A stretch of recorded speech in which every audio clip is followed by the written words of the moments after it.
Chapter 1033. Michael overpowers Noah. As the battle raged on, Michael's serpent mega fighting style proved to be an advantage, allowing him to gain the upper hand over Noah. His dark armor, with several runes, provided additional protection that surpassed even the sturdy dwarven-made armor worn by Noah. With a swift and devastating strike, Michael landed a powerful blow to Noah's jaw, stunning him.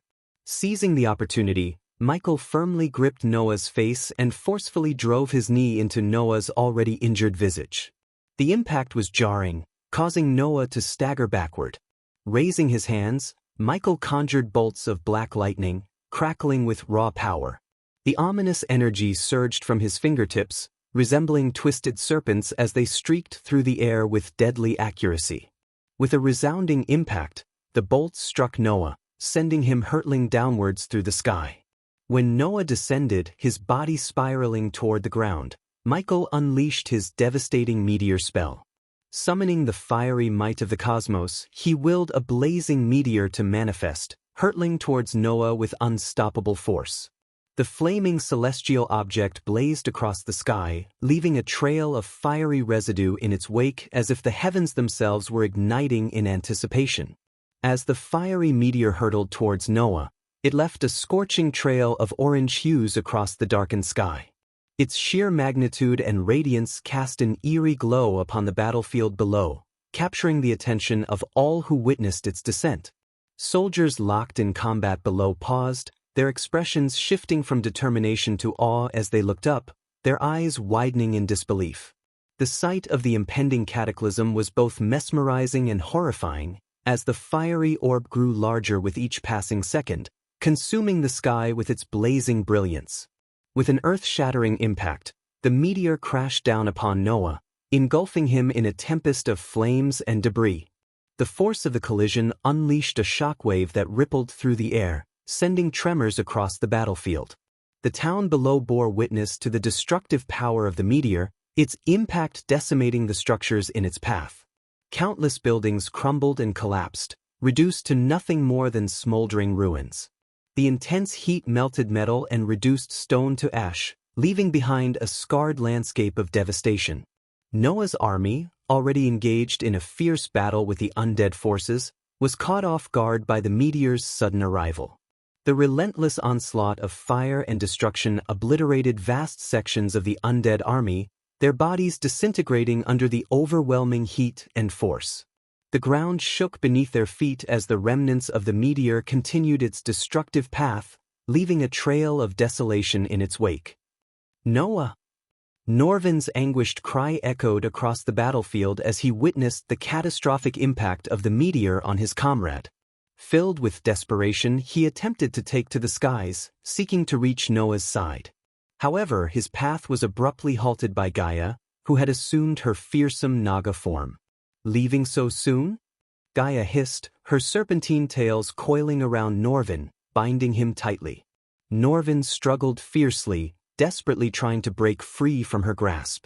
But Gaia's strength was overwhelming, and her hold on him was unyielding.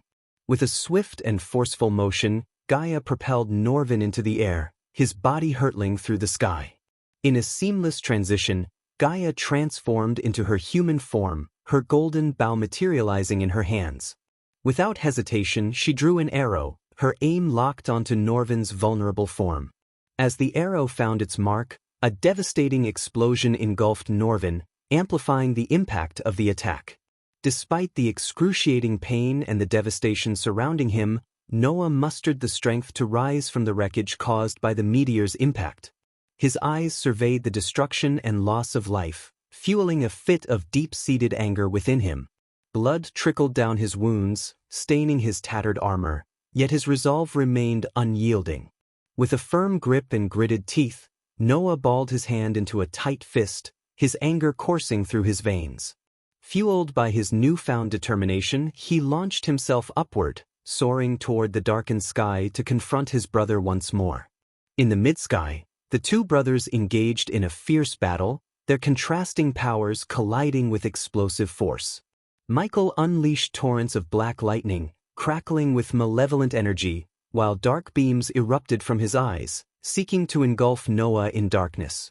With each strike, Michael displayed both his mastery of darkness and his raw physical strength. Noah, agile and determined, dodged and weaved through the onslaught, his movements guided by a mixture of instinct and years of combat experience. However, he couldn't evade every attack, as Michael's power overwhelmed him at times. Devastating blows landed upon Noah, pushing him to the brink of exhaustion and testing his resilience. But Noah wasn't defenseless. As Michael aimed his most powerful strikes, Noah summoned a shield of pure light emanating from within him. The shield formed a radiant barrier, shimmering with divine energy, protecting him from the Dark Lord's onslaught. It absorbed the impact of Michael's attacks, providing Noah with crucial moments to counter and regain his footing. Amidst the intense battle, Michael taunted Noah with biting words. "You've always had everything handed to you, Noah. The privileged life, the support of others. It must be nice," he sneered, his voice laced with bitter resentment. "Meanwhile, I've had to fight tooth and nail for every ounce of power I possess. But no matter how much you try to stand against me, you'll always be in my shadow." Noah gritted his teeth, his determination burning even brighter. Ignoring Michael's taunts, he focused on his own inner strength and the memories of loved ones lost. With a surge of resolve, Noah summoned his light-infused fists and retaliated with a barrage of powerful strikes, each carrying the weight of his love and desire to protect. I think you should take a look at as the battle escalated, Michael's attacks grew increasingly ferocious, each strike fueled by his deep-rooted anger and resentment. His black lightning crackled with a more ominous intensity, arcing through the air with deadly precision. Dark beams shot from his eyes like piercing daggers, seeking to devour Noah's light. Noah fought valiantly, but the sheer force of Michael's onslaught took its toll. With each bone-crushing blow, Noah coughed up blood, his body pushed to its limits. He could feel his ribs cracking under the relentless assault, pain radiating through his entire being. Yet, he refused to yield, drawing strength from his unyielding determination. Through gritted teeth, Michael continued his taunts, his words dripping with scorn. "You think you're better than me, Noah? With your lavish life, your supporters? Let me tell you something. No one handed me anything. I was an orphan, fighting every second just to survive. I clawed my way up, surpassing every obstacle that stood in my path. I earned every ounce of power I possess." As Michael's words hung in the air, Noah's vision blurred, his body battered and bruised. But within him, a fire burned brighter than ever. Ignoring the searing pain, Noah summoned his remaining strength and launched a counterattack, his light-infused fists radiating with a renewed determination. The clash between the brothers intensified, a dance of light and darkness. Noah dodged and weaved, evading some of Michael's attacks with sheer reflexes, while others struck true, sending him hurtling through the air, his body crashing into debris with bone-crushing impacts. As Michael's attacks reached their apex, he abruptly halted, seizing Noah by the neck with a cruel grip. The air grew heavy with tension as Michael's dark eyes bore into Noah's, an expression of triumphant malice etched upon his face. "Darkness always triumphs over light, Noah. Hardships always prevail over a lavish life," Michael sneered, his voice laced with a bitter satisfaction. With a sadistic grin, he unleashed a barrage of punches upon Noah's defenseless face, each blow resounding with bone-crunching impact. The force behind the strikes sent Noah spiraling through the air, his body tossed like a rag doll. Noah's descent was swift and brutal, his body crashing into the ground with an earth-shattering thud. The impact was so intense that it created a sizable crater, the earth quivering beneath the force of his landing. Blood trickled from Noah's broken and battered form, mingling with the dirt and debris that surrounded him. Witnessing their leader being overpowered by the Dark Lord sent a chill racing through the ranks of Noah's army. The soldiers looked on in stunned disbelief, their resolve shaken by the sight of their champion being mercilessly beaten. A collective wave of unease swept through their ranks, their confidence waning as they struggled to comprehend the possibility of defeat. In contrast, the vampires of the Dark Lord's army reveled in their leader's dominance.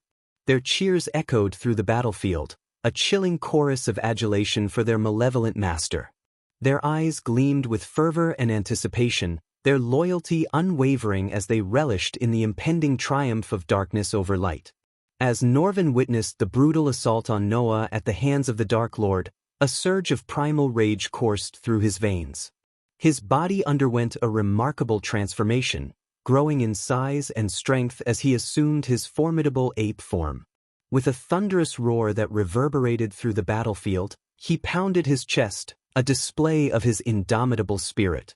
Suddenly, a golden shield materialized around Norvin, shimmering with a protective aura.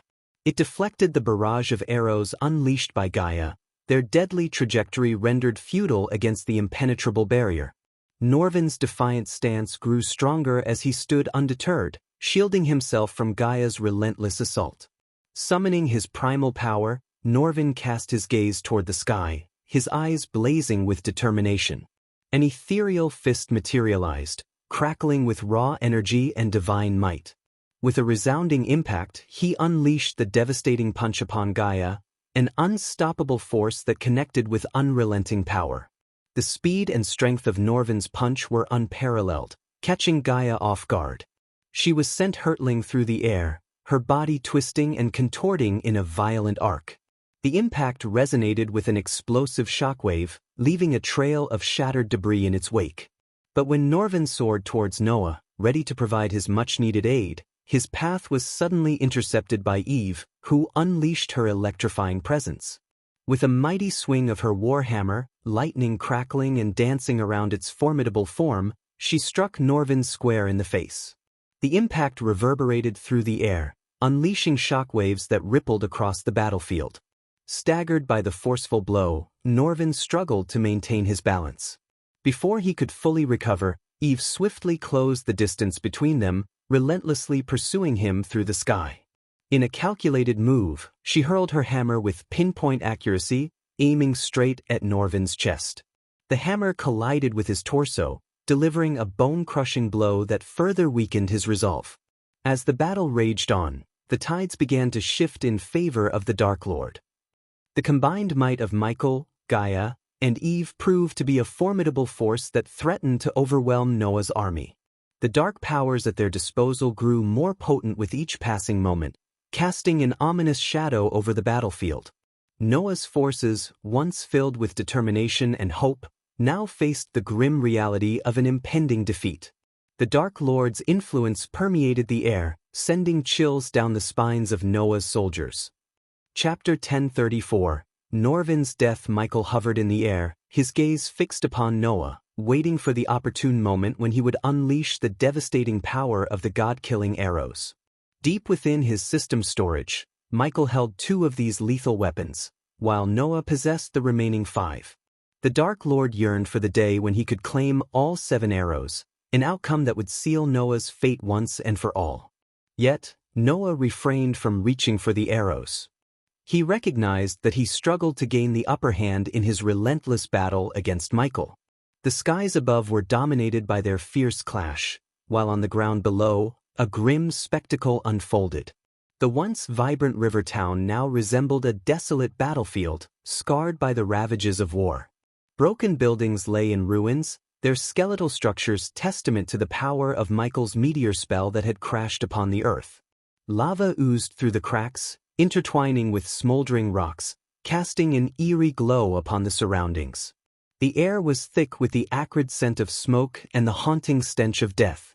Amidst the chaos, the undead army clashed with Noah's valiant beastmen and angels.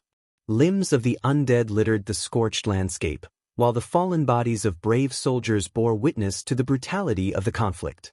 Blood stained the once pristine streets, painting a grim tableau of sacrifice and suffering. As the intensity of the battle escalated, a glimmer of hope emerged amidst the chaos. Norvin, with his towering ape-like form, began to turn the tide in his skirmish against Eve and Gaia. With each swing of his powerful limbs, Norvin unleashed a barrage of blows upon his adversaries. His sheer size and strength granted him an advantage, allowing him to withstand the onslaught of the 2 formidable opponents. The ground trembled beneath Norvin's weight as he matched their every move. Eve, with her lightning-infused hammer, clashed against Norvin's unyielding defense. Bolts of electricity crackled in the air, illuminating the fierce exchange. However, Norvin's resilience proved to be a formidable shield, deflecting the onslaught of attacks with a golden barrier that enveloped him, repelling the lightning strikes. Gaia, on the other hand, unleashed a flurry of arrows, aiming to pierce Norvin's defenses and weaken his resolve. But to her surprise, her projectiles met an impenetrable barrier, shimmering with a radiant golden glow. As Norvin's fist collided with Gaia, the clash drew Michael's attention. With a swift determination, he closed the distance between himself and Norvin, disregarding Noah's presence.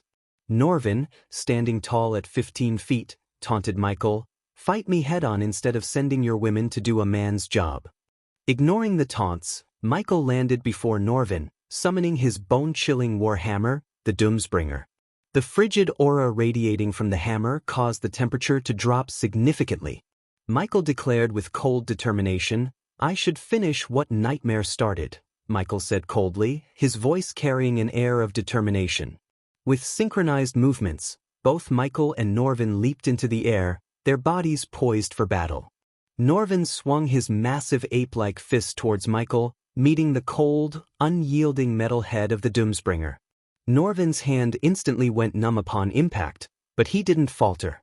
In response, Michael's eyes ignited with dark flames, and he unleashed a barrage of dark beams from his gaze. A golden shield appeared around Norvin, attempting to defend against the relentless assault. However, the shield began to crack under the overwhelming power of the dark beams, and within moments, it shattered completely.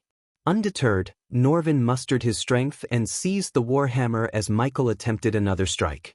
In a desperate effort, Norvin delivered a powerful headbutt towards Michael.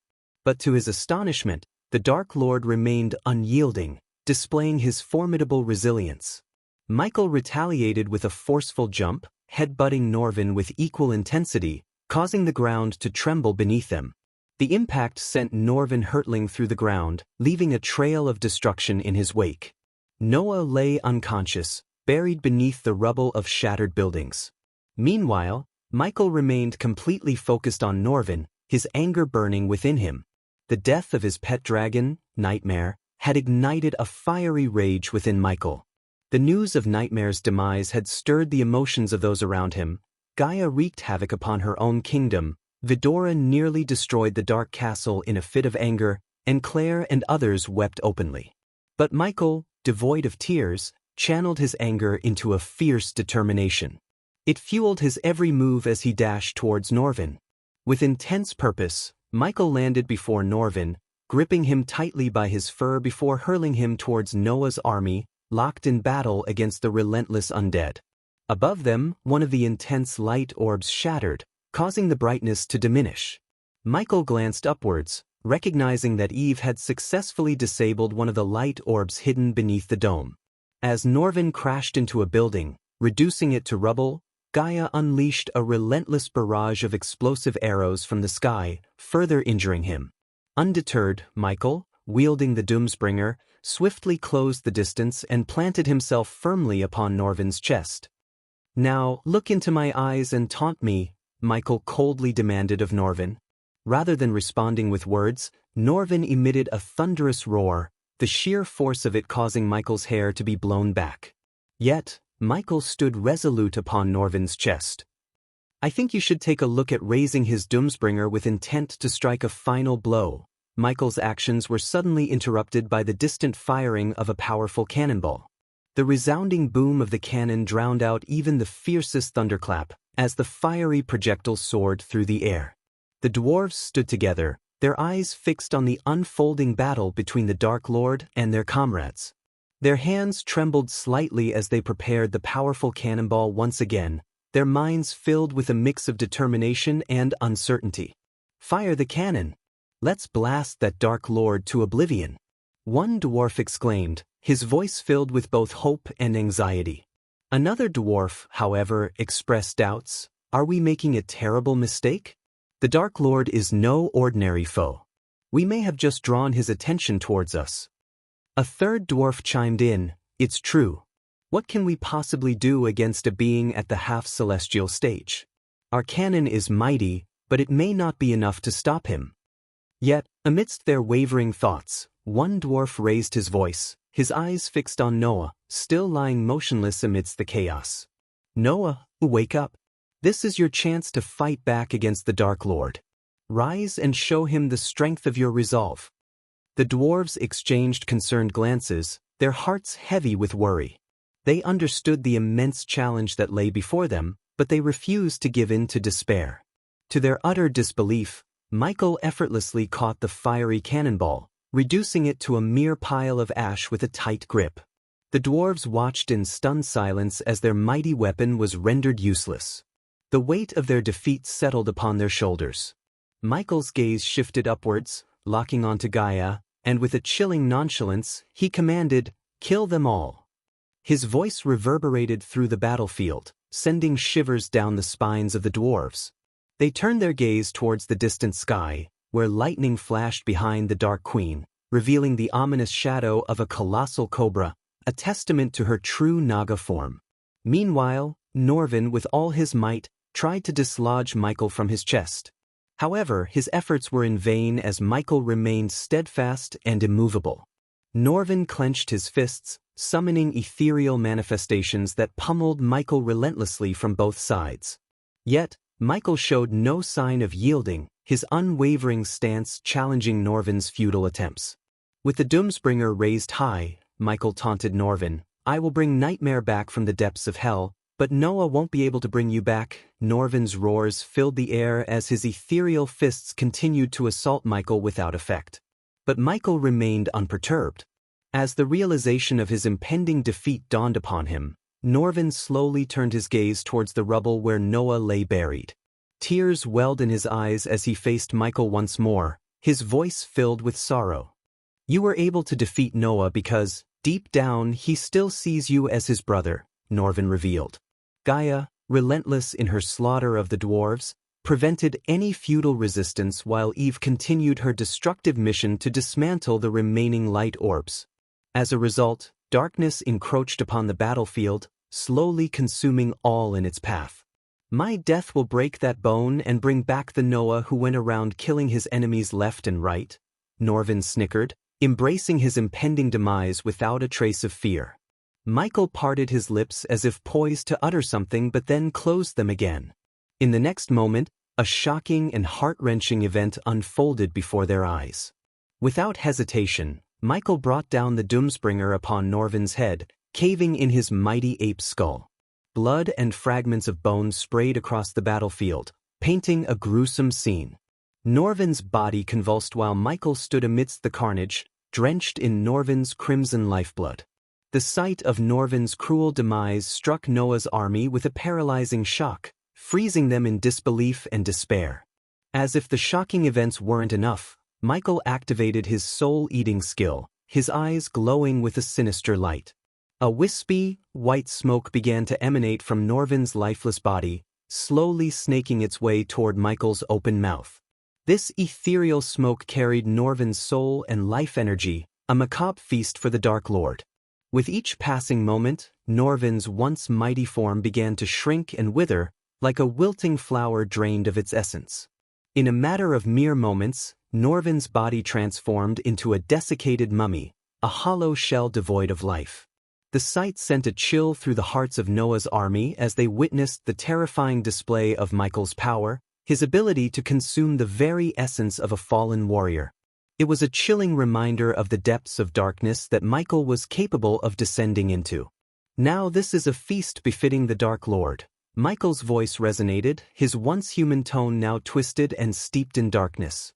His words echoed through the battlefield, spreading an ominous aura that chilled the very air. The sinister quality of his voice alone was enough to send shivers down the spines of the remaining beastmen and dwarves. Gripped by a paralyzing fear, some dropped their weapons and fled from the scene in a state of sheer panic. Their desperate cries filled the air as they ran, their only thought to escape the encroaching darkness that surrounded them. Chapter 1035. Noah's ultimate form. Unconscious and buried beneath a pile of debris, Noah's body began to heal itself, unaware of the tragic fate that had befallen his beloved pet Norvin at the hands of the Dark Lord. Memories of happier times flooded Noah's mind, vivid flashes of moments spent with his wife Alicia and cherished family memories. One memory, in particular, played over and over in his thoughts. An idyllic scene where Alicia and Norvin sat on either side of Noah, their faces filled with joy as they watched the sunset in the serene Azer continent. Alicia's gentle embrace enveloped Noah, her head resting upon his shoulder, while the young Norvin, a baby golden babaroo at the time, curled up on Noah's lap, peacefully asleep. These precious moments were etched in Noah's heart. However, the serenity of the memory abruptly shifted, turning dark and foreboding. Alicia's tear-filled eyes stared up at Noah, blood streaming from them. In a cruel twist, Alicia slowly faded away from his recollection, leaving Noah powerless to halt the mortifying transformation. Norvin, too, awoke from his slumber in the memory, only to vanish before Noah's eyes. Noah gazed up at the sky, witnessing the vibrant orange hues of the once painted light gradually darkening. His eyes traced the ominous formation of clouds taking shape, morphing into the distinct skull symbol associated with the Dark Lord. The reality of his situation tore through Noah's being, wrenching him from the pleasant memories he had cherished, transforming them into a haunting nightmare brought forth by the Dark Lord's malevolence. As Noah gradually regained consciousness, the tides of war shifted in favor of the Dark Lord, Michael. Without the presence of Noah and Norvin, the two strongest warriors, Noah's army found themselves on the losing end. Despite the valiant efforts of the Skyhall Angels, the relentless undead forces and their lethal allies, the bloaters, began to overwhelm and decimate their ranks. Meanwhile, Eve relentlessly continued her mission of destroying the light orbs. Each orb shattered under the weight of her mighty blows, plunging the battlefield into ever-deepening darkness. Gaia, in her Naga form, soared through the sky, emitting a poisonous green mist that tainted the air. With a fiery arrow in hand, she unleashed a devastating explosion that reduced buildings to ashes and reverberated with a deafening roar throughout the river town. The destruction caused by their combined efforts cast a grim shadow over the once vibrant river town. "Wake up, Noah," Noah heard his mentor Andreas' voice in his head. "The Dark Lord killed Norvin, Noah. You must wake up and avenge him." As Noah's consciousness began to stir, he heard the familiar voice of his mentor, Andreas, resonating in his mind, urging him to wake up and seek vengeance for Norvin's death at the hands of the Dark Lord. Meanwhile, Eve, determined to disrupt the Noah's plans, hurled her hammer towards what appeared to be an empty patch of ground. However, upon impact, the illusion surrounding the area shattered, revealing a group of dwarves and Skyhall Angels fervently guarding a pulsating energy orb. The orb emitted a radiant and intense light, serving as a beacon of hope amidst the encroaching darkness. In a state of panic and shock, the dwarves exclaimed, their voices filled with urgency and disbelief. "The illusions, they've been shattered. Protect the orb at all costs." In a display of unity, the half-immortal Skyhall Angels swiftly took flight, soaring through the sky with grace and purpose. Their ethereal forms glistened with celestial light as they positioned themselves between Eve and the pulsating energy of the orb. 3 Skyhall Angels, their power amplified by their half-immortal status, unleashed spells upon Eve. The first angel channeled their energy into a swirling vortex of ice shards that streaked through the air, aiming to freeze Eve's movements. The second angel summoned bolts of lightning that crackled and danced, electrifying the atmosphere and threatening to engulf Eve in a storm of electricity. The third angel, their voice resonating with divine authority, invoked a radiant beam of pure light, searing through the darkness and seeking to cleanse the malevolent forces that surrounded them. The spells collided with a dazzling spectacle, creating a symphony of elemental power that illuminated the sky. Each spell carried its own unique appearance and effect, showcasing the immense strength and determination of the Skyhall Angels. Despite Eve's formidable strength at the half-immortal stage level 3, facing 3 Skyhall Angels and their combined spells proved to be a formidable challenge. The spells surged through the sky, aiming directly at Eve. She swiftly swung her hammer in a circular motion, creating a protective shield that deflected the icy shards launched by the first angel. However, her quick reflexes weren't enough to evade the lightning bolts cast by the second angel, which struck her back. Ah! Eve cried out in pain, blood staining her lips as she coughed uncontrollably. Before the third angel's radiant beam could reach her, Gaia intervened, assuming her Naga form and coiling protectively around Eve. The beam collided with Gaia's sturdy scales, shielding Eve from its full impact. As the spells dissipated, Gaia released Eve from her embrace and transformed back into her human form. Her sudden appearance shifted the tide of the battle, instilling a newfound confidence. "Didn't your angel mama teach you that it's wrong to bully a girl?" Gaia taunted, her voice laced with amusement. "I think you should take a look at, she's just a bitch, just like you, a whore and an abomination for marrying the Dark Lord," one of the angels retorted, attempting to provoke Gaia. Instead of becoming angered, Gaia laughed. To her, these angels were nothing but pitiful fools, destined for their imminent demise. "How embarrassing it must be for you three to meet your end at the hands of a so-called bitch and whore," Gaia sneered, reveling in her superiority. With a sudden burst of speed, she lunged at the two half-immortal angels, leaving one for Eve to face. Gaia's incredible swiftness caught the angels off guard. During Michael's absence in Aitnes, Gaia had discovered and absorbed an energy deposit, fueling her powers to unprecedented heights. The surge of energy unleashed her hidden potential, enhancing her strength, speed, and raw power to extraordinary levels. As Gaia faced off against the two half-immortal Skyhall angels, she tapped into her newly amplified powers. Poisonous energy surged through her veins, empowering her spells with a venomous touch. With a graceful flick of her hand, she unleashed a cloud of toxic mist, enveloping her opponents. The mist coiled around the angels, corroding their strength and sapping their vitality. Undeterred, the first angel retaliated with a spell of his own. He summoned ethereal chains, forged from divine light, which shot towards Gaia with blinding speed. But Gaia's agility allowed her to dodge and weave through the intricate network of chains, avoiding their restrictive grip. Meanwhile, the second angel unleashed a barrage of radiant arrows, each one imbued with holy energy. Gaia swiftly evaded the arrows, her nimble movements akin to a dance in the sky. She retaliated by drawing her golden bow and firing back with arrows infused with her own potent magic.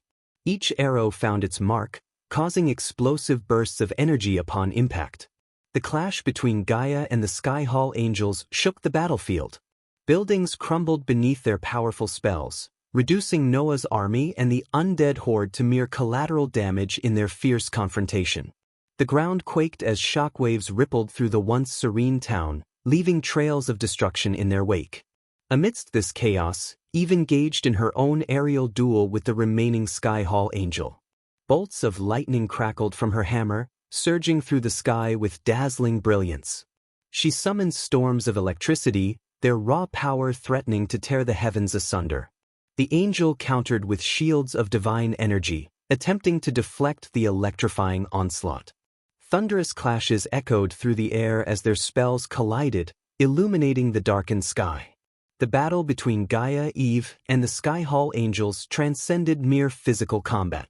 It became a clash of elemental forces, their powers intertwining and creating an awe-inspiring spectacle. Their ferocity and determination knew no bounds as they fought with all their might, unleashing devastation upon the once peaceful river town. In the midst of the chaos, the battlefield became a chaotic maelstrom of destruction. The combined forces of Noah's army and the undead horde were caught in the crossfire, their ranks scattered and decimated by the overwhelming power unleashed by the combatants. The ground was scarred with the remnants of their spells, and the air was heavy with the scent of burning debris and swirling energy. Amidst the raging battle, a sudden explosion shattered the debris above Noah with a resounding boom. A blinding light erupted from the very spot where Noah had been buried, forcing everyone to shield their eyes. The radiant glow that emanated from Noah's being enveloped the entire battlefield, casting an ethereal brilliance upon the chaos. Unbeknownst to Michael, who observed from the sky, the near-death experience and the profound loss of his loved ones had awakened a dormant power within Noah. The fury and anguish coursing through his veins fueled his transformation, granting him unimaginable strength and a newfound determination to confront the Dark Lord. Little did Michael know, in that very moment, that the brink of death had unleashed a wellspring of power within Noah, as it did for all gods and beings above the mortal realm. The revelation that near-death experiences could grant unimaginable strength remained a secret to Michael, and Noah was about to prove that he was no exception to this extraordinary phenomenon. As Noah ascended, radiant and empowered, Michael braced himself for the ultimate clash between the two brothers, unaware of the true magnitude of Noah's newfound abilities. Noah slowly ascended from the ground, his entire form radiating with the intensity of the blinding light. Michael recognized the change unfolding before his eyes, realizing that Noah had tapped into his ultimate potential. Floating in the sky, Michael prepared himself to confront Noah in this newfound ultimate form. "Ghost!" Noah's voice reverberated through the battlefield, resonating with a force that surpassed mere sound. His powerful shout unleashed a shockwave, obliterating everything in its path. The once ruined buildings crumbled to dust, and both Noah's army and the undead were thrown into disarray by the sheer force of the shout. Even Gaia, Eve, and the Sky Hall angels were forcefully brought down from the sky, crashing onto the ground below. Somewhere beyond the chaos of the battlefield, Neela, one of Noah's loyal and trusted friends, guided Olivia toward the epicenter of the battle. Olivia, an alchemist and Michael's former student, carried the weight of 2 god-killing arrows entrusted to her by Noah himself. Their arrival could potentially tip the scales in this cataclysmic conflict.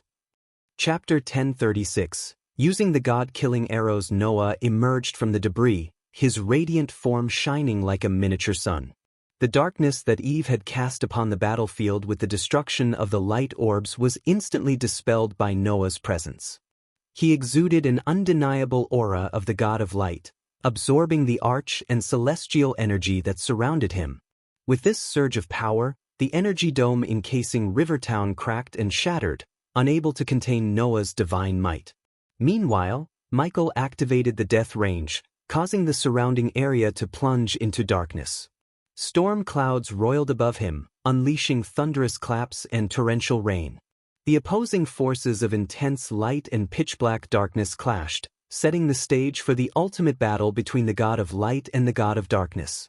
Noah's gaze fell upon the mummified remains of Norvin, lying lifeless on the ground below Michael. A profound anger welled up within Noah, resonating with a powerful hum that reverberated throughout the battlefield. The sound was so intense that it caused everyone, including Eve and Gaia, to cover their ears in agony. The impact was immense, knocking the beastmen, vampires, and all airborne fighters to the ground, their bodies trembling in response. The humming sound triggered a chaotic response from the undead. The alpha undead lost control over their minions, unleashing a bloodthirsty frenzy. The undead charged recklessly, attacking the Sky Hall angels, beastmen, dwarves, and anyone unfortunate enough to be in their path. However, just as the undead were about to descend upon Noah's army, a shockwave emanated from Noah's body, altering the very fabric of gravity in the battlefield. Suddenly, the undead and other combatants were rendered weightless, suspended in midair, their movements suspended by this extraordinary force. That is a surprising power. Michael remained calm and composed, unfazed by the gravity-altering power unleashed by Noah. As a god himself, the fluctuating forces had no effect on him. Hovering in the sky, their eyes locked, the contrast between Noah's boiling anger and Michael's unwavering composure was stark. The radiance surrounding Noah concealed the turmoil brewing within him, leaving Michael unaware of the changes beneath the surface. With a taunting tone, Michael goaded Noah, "What are you waiting for, Noah?" However, before his words could dissipate, Noah vanished from his position, reappearing behind Michael in a blink. An instinctual jolt surged through Michael as he felt the hairs on the back of his neck stand on end. Reacting swiftly, he activated his lightning dash, swiftly evading Noah's incoming punch by mere inches. Noah's fist struck the empty air, releasing a shockwave of incredible force that dispersed the storm clouds, revealing the resplendent moon and stars once more. Michael had little time to react as Noah immediately lunged at him once again. The clash between their powers created an extraordinary phenomenon in the sky, where light and darkness wrestled for dominance, casting an eerie gray hue over the battlefield. The opposing forces struggled to overpower each other, but their equilibrium remained unbroken. Amidst the clash, Noah's sole focus was on his consuming rage, his determination to kill his brother, the Dark Lord, unwavering. A fleeting foxy smile graced Michael's face before swiftly vanishing in the heat of battle. "I'm going to end your life." Noah's enraged scream echoed through the air as he relentlessly unleashed a barrage of punches. Some strikes found their mark on Michael's body, causing bones to crack under the force. However, thanks to the advanced healing properties of his APD-integrated armor, restorative potions coursed through Michael's bloodstream, mending his injuries in real time. A wicked smirk formed on Michael's lips as he taunted, "What happened to your no-kill rule?" With lightning-fast reflexes, he caught Noah's incoming fist mid-air, countering with a rapid series of punches to Noah's gut. Raising his hand, Michael unleashed a deadly combination of lightning and dark flames, propelling Noah through the air. Blood trickled from Noah's mouth as he was engulfed by the luminous aura surrounding him, yet he remained undeterred, dashing towards Michael once more. Noah charged with a thunderous roar, his mouth aglow with radiant light. As he bellowed, the light erupted from his gaping maw, materializing into a colossal ethereal dragon crafted from pure luminosity. The sight of the magnificent dragon stunned all onlookers, their attention drawn skyward.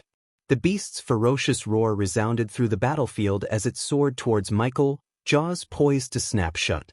Undeterred by the imminent threat, Michael, the god of darkness, demonstrated his unwavering prowess. In the face of such battles, he pushed his limits, honing his skills to perfection. Seizing the moment, Michael activated Silenes, causing time to slow down within his vicinity. Swiftly ascending into the sky, he soared above the luminous dragon before diving with the Doomsbringer gripped tightly in his hand. With a resounding impact, the Doombringer collided forcefully with the dragon's head, unleashing a deafening clap of thunder that reverberated across the battlefield. The shockwave annihilated countless trees in a half-mile radius, leaving destruction in its wake. With the cracking of the dragon's head, Noah seized the opportunity and sprang into action. Summoning swords forged from pure light and radiant flames, he prepared to face Michael head-on. Sensing the impending danger, Michael swiftly hurled his Doomsbringer towards Noah, who deftly evaded the incoming attack. Simultaneously, Michael extended his hands towards the ground, causing the dark swords to tremble before launching them skyward. The clash between the two godly forces intensified as Noah unleashed lightning-fast sword strikes, pushing himself to the limits of his speed and agility. Undeterred, Michael tapped into the full potential of Silenes, slowing down time within his bubble of influence. Yet even in this slowed-down state, Noah's movements remained lightning-quick, making it a formidable challenge for Michael to evade his onslaught. "I think you should take a look at." Amidst the flurry of sword slashes, Noah managed to land a cut on Michael's shoulder. Although the armor absorbed most of the blow, the searing light flames managed to breach the defenses, leaving a burning wound that elicited a grimace from Michael. Recognizing the need for a decisive move, Michael made a calculated risk. He intentionally allowed Noah's sword to slice across his chest, using the opportunity to grab hold of Noah's wrists. Locked in a fierce face-off, the two brothers exerted their godly strength against one another, their eyes locked in a battle of wills. Regret seeping through his voice, Noah gritted his teeth as he spoke to Michael. The realization of his mistake lingered in his words, "I made a mistake by letting you live. I regret that." With a snicker, Michael taunted Noah, reveling in his change of heart. "Attaboy, now you realize you shouldn't let your enemies live. I am glad you are finally seeing things." Determined to make his point, Noah retorted, "You are not my enemy. You are a curse to the whole world."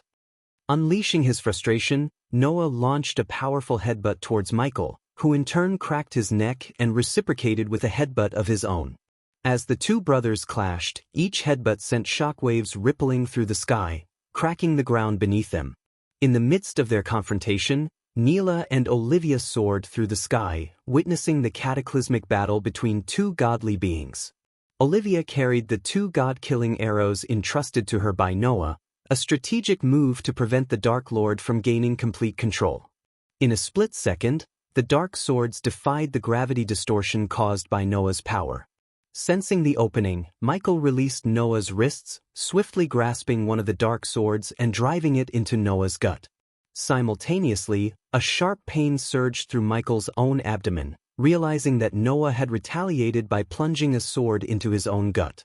The momentary stillness was shattered by the intensity of their shared pain. A searing pain tore through their stomachs, causing blood to trickle down the darkened sky. Ominous thunders rumbled and lightning streaks illuminated the battlefield. From his castle, Andor sensed the weakening of the barrier and erupted into maniacal laughter, hoping that the god of darkness and god of light would destroy each other, shattering the barrier that kept him from reaching the realm of gods. With a firm grip on their swords, Michael and Noah drove the blades deeper into each other's bodies. In a desperate move, Michael raised his other hand, releasing a dense cloud of poison from a contraption built into his palm. The noxious fumes engulfed Noah's face, momentarily disorienting him and giving Michael an opportunity to grasp the second dark sword suspended in the air. However, before the second blade could find its mark, Olivia appeared unexpectedly, seizing Michael's hand. With tear-filled eyes and a voice filled with regret, Olivia addressed her teacher, "I am sorry, teacher." Neela, who had brought Olivia to the battlefield, witnessed the anguish in Olivia's expression.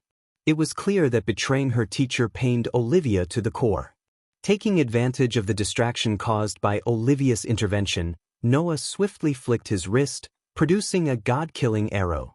With a resolute determination, he plunged the arrow through Michael's heart, dealing a decisive blow. As the god-killing arrow pierced through Michael's heart, a deafening thunderclap reverberated through the air, causing the entire world to tremble in response. The oceans, once restless with crashing waves, stilled in an eerie silence, as if paying homage to the monumental moment taking place above. In the midst of the charged atmosphere, lightning bolts erupted across the darkened sky, illuminating the heavens with their brilliant flashes. The bolts crackled with raw energy, as if mirroring the intense clash between light and darkness unfolding before the eyes of gods and mortals alike. It was a sight that struck awe and fear into the hearts of those who witnessed it. With the god of darkness struck by the god-killing arrow, a profound stillness settled over the battlefield. In a surge of determination, Noah seized another god-killing arrow and swiftly plunged it through Michael's gut, deepening the wound. As the arrow tore through flesh and sinew, a visceral spray of blood erupted from Michael's gut, splashing across the sky in a macabre display. The crimson liquid tainted his lips, trickling down his mouth in a chilling stream. Michael's eyes widened, a mix of agony and disbelief flickering within them. The pain coursed through his body, intensifying with each passing moment. Yet, despite the torment, a sinister smile twisted across his face, a cruel testament to his indomitable spirit. Note: continue reading and I promise you what you feel will turn into goosebumps. Chapter 1037. What really happened? Part 1. An error occurred while reading the file. Could not find file/data/www/panda_novel_y/used_mouse. Fix it. Despite the torment inflicted upon him by the 2 god-killing arrows, Michael's indomitable will and resilience shone through. With a surge of strength, he gripped Noah by the neck, his fingers tightening around the vulnerable flesh. In an act of defiance, he headbutted Noah with a resounding thud, followed by a swift kick to the chest that propelled Noah through the sky, his body hurtling away from the battlefield. "I am sorry, teacher." With Olivia trembling in fear before him, Michael's gaze bore into her, a mixture of anger and disappointment etched across his blood-streaked face. Olivia stammered an apology, her voice trembling as she struggled to find the right words. The weight of her betrayal weighed heavily upon her, overshadowed by the impending threat to her life. In the midst of the chaos, Gaia, the relentless Naga warrior, fought against the enhanced gravity, her fierce determination allowing her to defy its oppressive force. Though her attempts to ascend into the sky were met with resistance, she refused to yield, her determination unyielding. Meanwhile, the two god-killing arrows embedded within Michael's body began to emit a radiant glow, their power sapping away his strength. The intensity of their radiance mirrored the diminishing might of the Dark Lord, causing Noah to launch himself at Michael once more. Yet, this time, Michael's agility proved superior as he deftly evaded Noah's punch, delivering a stinging slap across Noah's face that left him disoriented. "I don't want your sorry. I want your life," Michael growled menacingly at Olivia, his grip on her neck tightening, cutting off her air supply. Desperation flooded her eyes as her legs thrashed in a futile attempt to free herself from his grasp. As Olivia's life hung in the balance, Noah unleashed a brilliant beam of light, infused with his waning strength, directly at Michael's chest. The unexpected attack struck true, accompanied by the piercing pain of a third god-killing arrow that pierced Michael's back. Michael's gaze shifted, his eyes slowly taking in the sight of Sabrina, tears streaming down her face as she stood before him. "I had no choice," Sabrina murmured through her sorrow, her voice laced with regret and sadness. The collective forces of the Skyhall Angels and Noah's army, witnessing the fading power of the Dark Lord, were filled with renewed hope and anticipation. With the third god-killing arrow embedded within his form, Michael plummeted from the sky, crashing into the ground below, leaving behind a gaping crater as testament to the immense power unleashed in their final confrontation. Upon Michael's impact with the ground, the chaotic forces that had distorted gravity returned to normal. Gaia and Eve wasted no time, swiftly closing in on Michael's fallen form. However, their advance was met with opposition as a group of Skyhall Angels encircled them, their determination evident. Just as the situation seemed dire, a monstrous being materialized behind the Skyhall Angels, a grotesque creature composed of pulsating blood. With a vicious lunge, the beast attacked, attempting to overpower the encircling angels. In that crucial moment, Saber landed between Eve and the encircling angels, taking a defensive stance. "Go to the Dark Lord," Saber commanded Eve, his voice filled with determination as he prepared to fend off the advancing Skyhall Angels. Sabrina and Olivia, their eyes filled with tears, witnessed the descent of the Dark Lord with heavy hearts. For Olivia, the Dark Lord had been a mentor who had nurtured her talents in alchemy, shaping her into the accomplished 5-star alchemist she had become. For Sabrina, he was not only a brother to Noah but also a brother to her. Yet, she had been compelled to betray him, wielding the god-killing arrow to protect her family. The Skyhall Angels, observing the rapid decline of the Dark Lord's power from the half-celestial stage to the immortal stage, recognized the opportunity to strike. With the god-killing arrows still embedded within his body, the Dark Lord's strength waned with each passing moment. Seizing the moment, several Skyhall Angels and Beastmen surged forward, their fervor undeterred. The undead army and the vampires, loyal to their lord, rallied to defend him, creating a chaotic clash of forces. Even as the undead army and vampires moved to defend their lord, a fraction of the Skyhall Angels and Beastmen managed to breach the defenses. Together, they unleashed a barrage of powerful spells, their combined forces converging upon Michael with lethal intent. The air crackled with unleashed energy as the spells surged towards their target, seeking to overwhelm the weakened Dark Lord. As the Skyhall Angels and Beastmen closed in on the fallen Dark Lord, they unleashed their devastating spells with a fierce determination. Blazing orbs of fire streaked through the air, exploding upon impact and engulfing the surroundings in searing flames. Arcs of lightning crackled and danced, striking the ground with electrifying force. Spears of ice materialized in midair, hurtling towards their target with deadly precision. Yet, as the onslaught of spells descended upon the Dark Lord, a pale blue shield manifested around him. This shield shimmered with a protective aura, absorbing the majority of the spell's destructive power. It flickered with resilience, deflecting the onslaught and mitigating the damage inflicted upon the wounded Dark Lord. Simultaneously, the Skyhall Angels and Beastmen who managed to reach the Dark Lord engaged in close-quarters combat. Their blades clashed with his armor, creating sparks that illuminated the darkened battlefield. The Skyhall Angels, with their celestial wings, swooped down, delivering swift strikes with their celestial blades. The beastmen, with their fierce strength and agility, lunged and pounced, attempting to overwhelm the weakened Dark Lord. Amidst the chaotic clash, the Dark Lord evaded some of the attacks with fluid grace, swiftly parrying and countering their advances. His movements, though impaired by the god-killing arrows lodged within him, carried a lingering threat. With each strike, he fought back, retaliating with a combination of brute force and calculated precision. His strikes were swift and accurate, as if driven by a primal instinct to survive. However, some attacks managed to breach the Dark Lord's defenses, finding their mark upon his vulnerable form. His armor, stained with his own blood, offered diminishing protection as his strength waned. Each blow intensified the pain coursing through his body, threatening to sap his remaining vitality. I think you should take a look at amidst the chaotic clash, the voices of the Skyhall angels and beastmen echoed through the battlefield. Press the attack. He's weakening. Strike harder. Don't let him recover. He cannot withstand our combined might. As the battle reached its climax, Noah, consumed by pure rage, unleashed a barrage of catastrophic spells. Chains of radiant light materialized beside him, shooting forth with incredible speed to ensnare the Dark Lord. Simultaneously, a majestic winged lion, forged from pure light, materialized and lunged at Michael with fierce determination.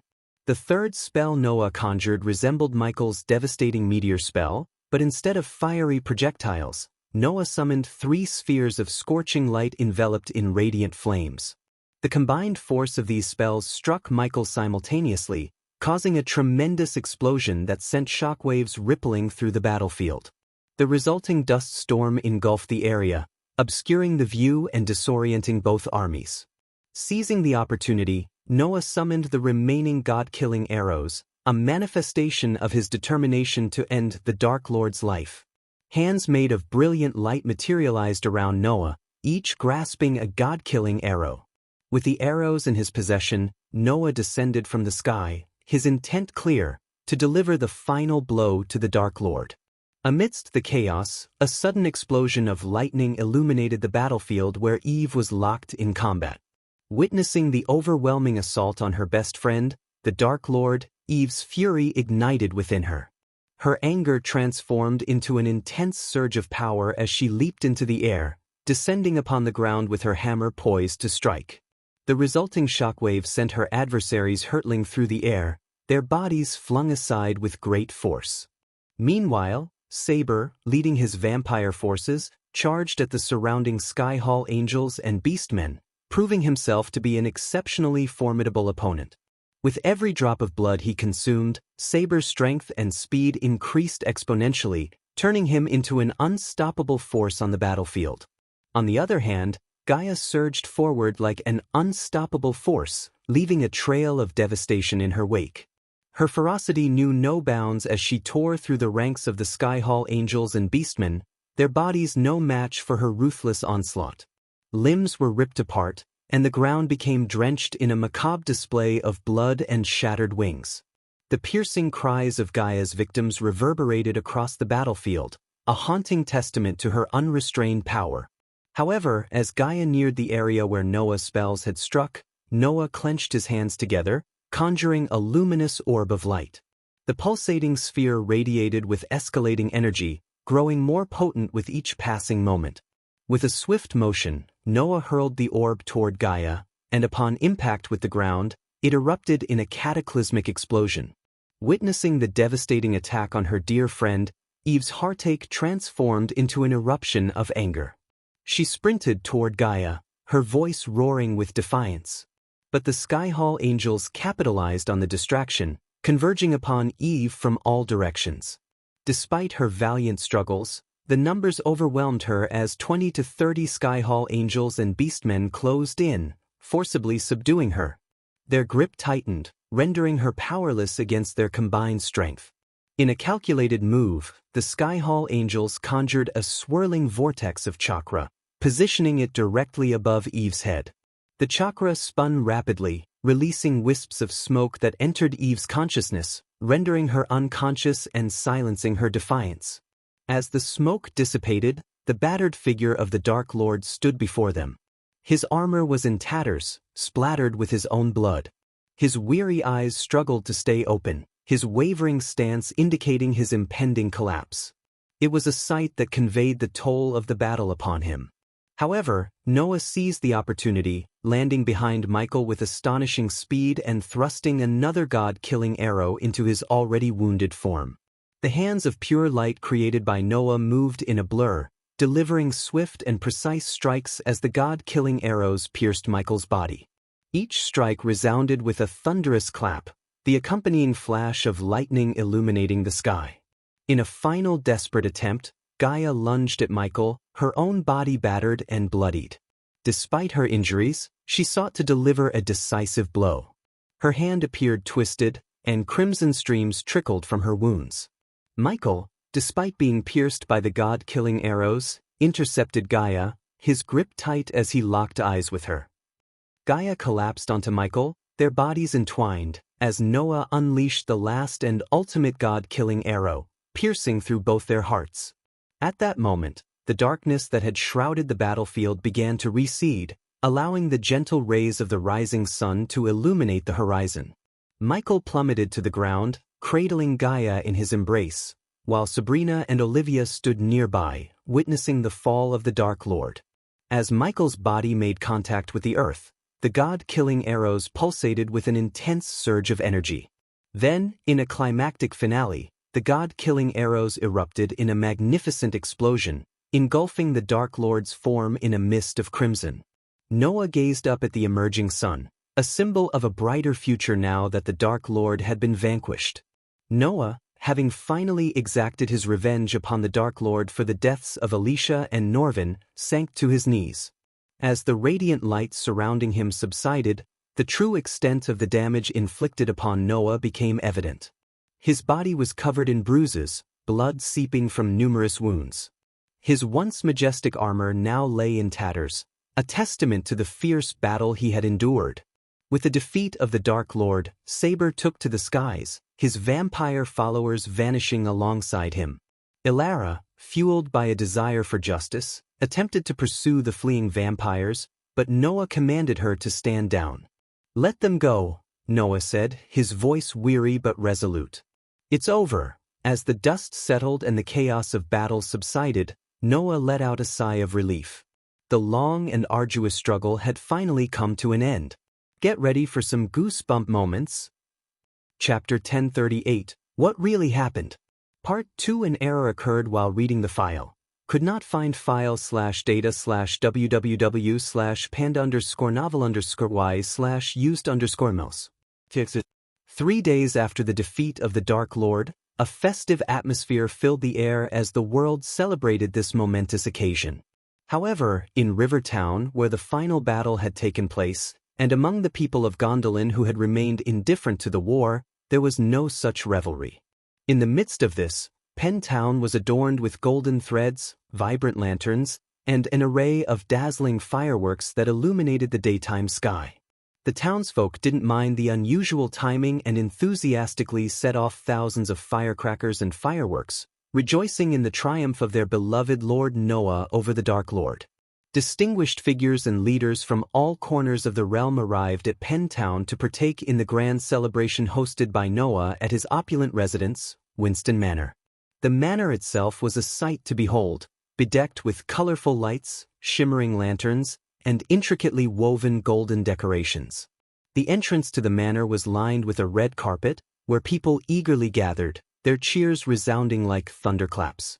Amidst the jubilant atmosphere, Olivia Palmer, hailed as one of the heroes for her courageous efforts to thwart the Dark Lord, arrived in her carriage.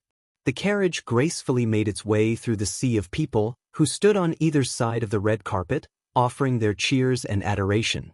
Outside the walls of Winston Manor, the townsfolk of Penn Town had congregated, eagerly awaiting glimpses of the illustrious guests and the festivities unfolding within. Their excitement was palpable as they cheered and applauded, their joy reverberating through the air. As Olivia gracefully alighted from her carriage, the enthusiastic crowd erupted into a chorus of cheers. Clad in a resplendent red gown befitting the grand occasion, She waved graciously at the adoring onlookers before making her way into the magnificent Winston Manor. Inside the manor, the atmosphere was nothing short of captivating. The grand hall, adorned with opulent decorations, exuded an aura of regality. Crystal chandeliers bathed the space in a warm and inviting glow, casting shimmering reflections upon the gilded walls.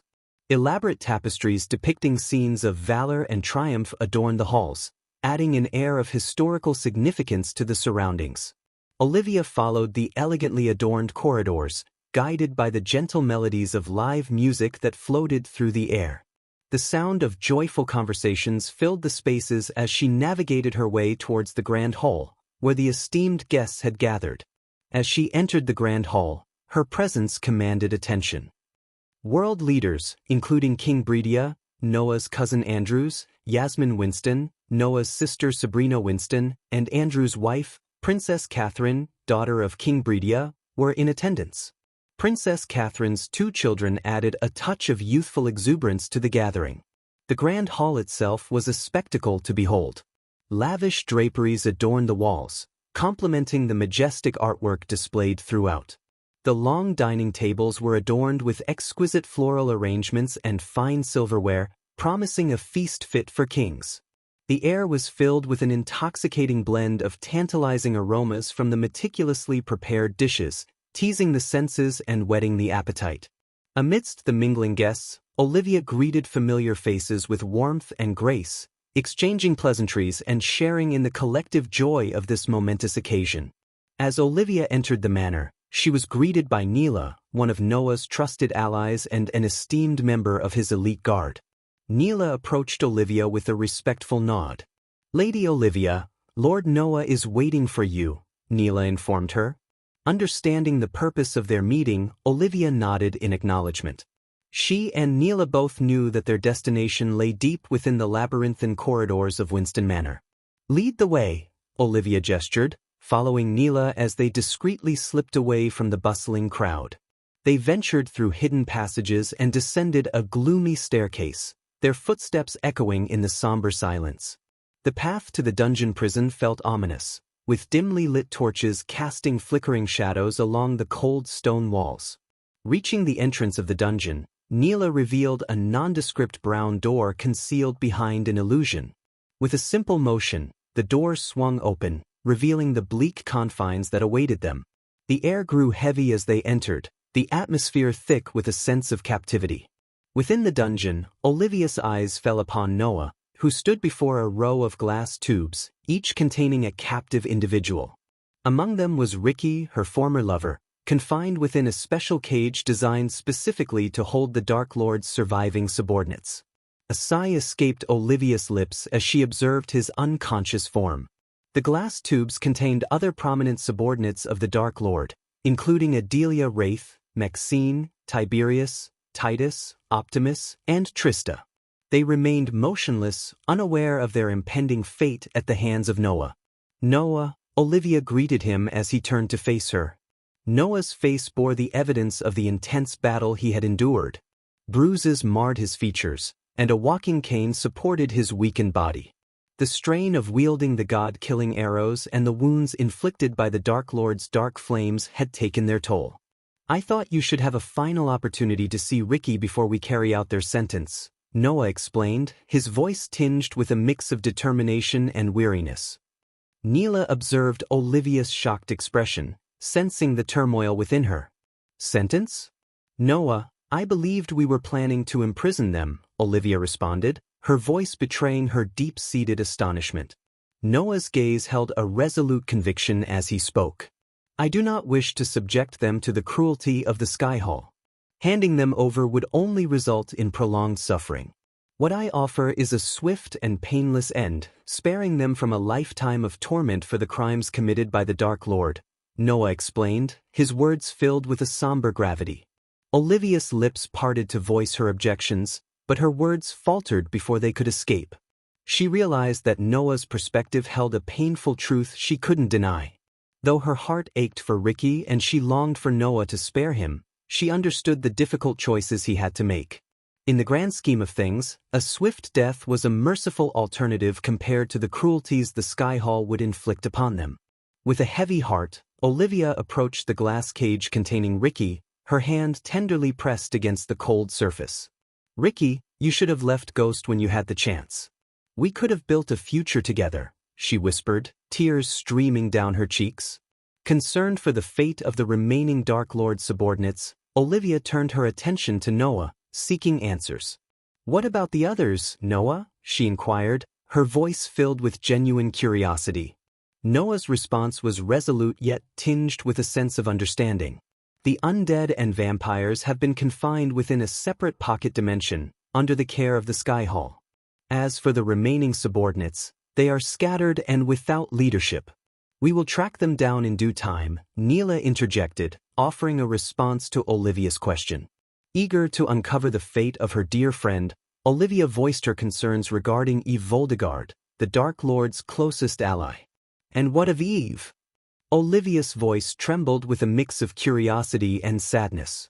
She had noticed Eve's absence from the glass cages, and her heart yearned to know her friend's fate.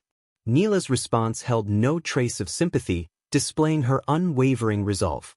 Eve chose to take her own life. It seems the Dark Lord had entrusted her with a potent poison, to be used as a last resort in case of capture, Neela revealed, her tone betraying no mercy for Eve. In Neela's eyes, the Dark Lord's subordinates held no value, and their actions warranted no compassion. "We have managed to extract a sample of the poison from Eve's body, Olivia.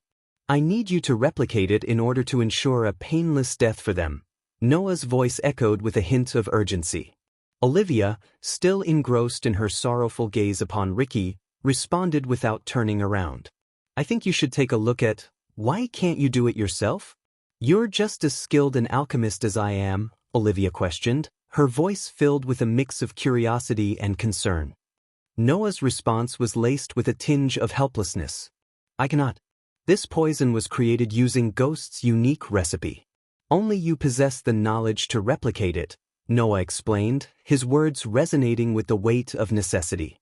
"If you are unable, I can use my light flames to end their lives, but I cannot guarantee a painless death," Noah stated, his voice revealing the absence of choice.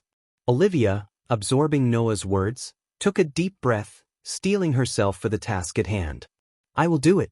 Just provide me with a secluded space to work," Olivia requested, her voice determined. Noah nodded in agreement, acknowledging her request. "I will grant you the solitude you need. Neela will ensure you have everything necessary," Noah replied before limping away from the dungeon. 2 hours swiftly passed as Olivia meticulously brewed the replicated poison, her focus unwavering. With the task completed, she made her way back to the main hall. Emerging onto the front yard, where the guests were gathered, Olivia joined the crowd.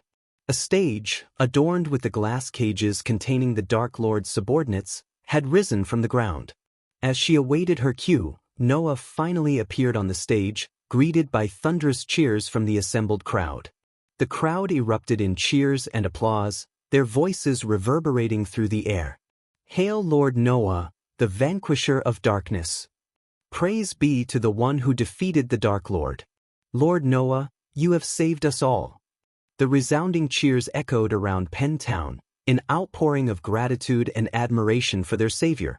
The people hailed Noah as a hero, their voices filled with hope and reverence. In the distance, Selisi soared through the sky, her face radiating with joy.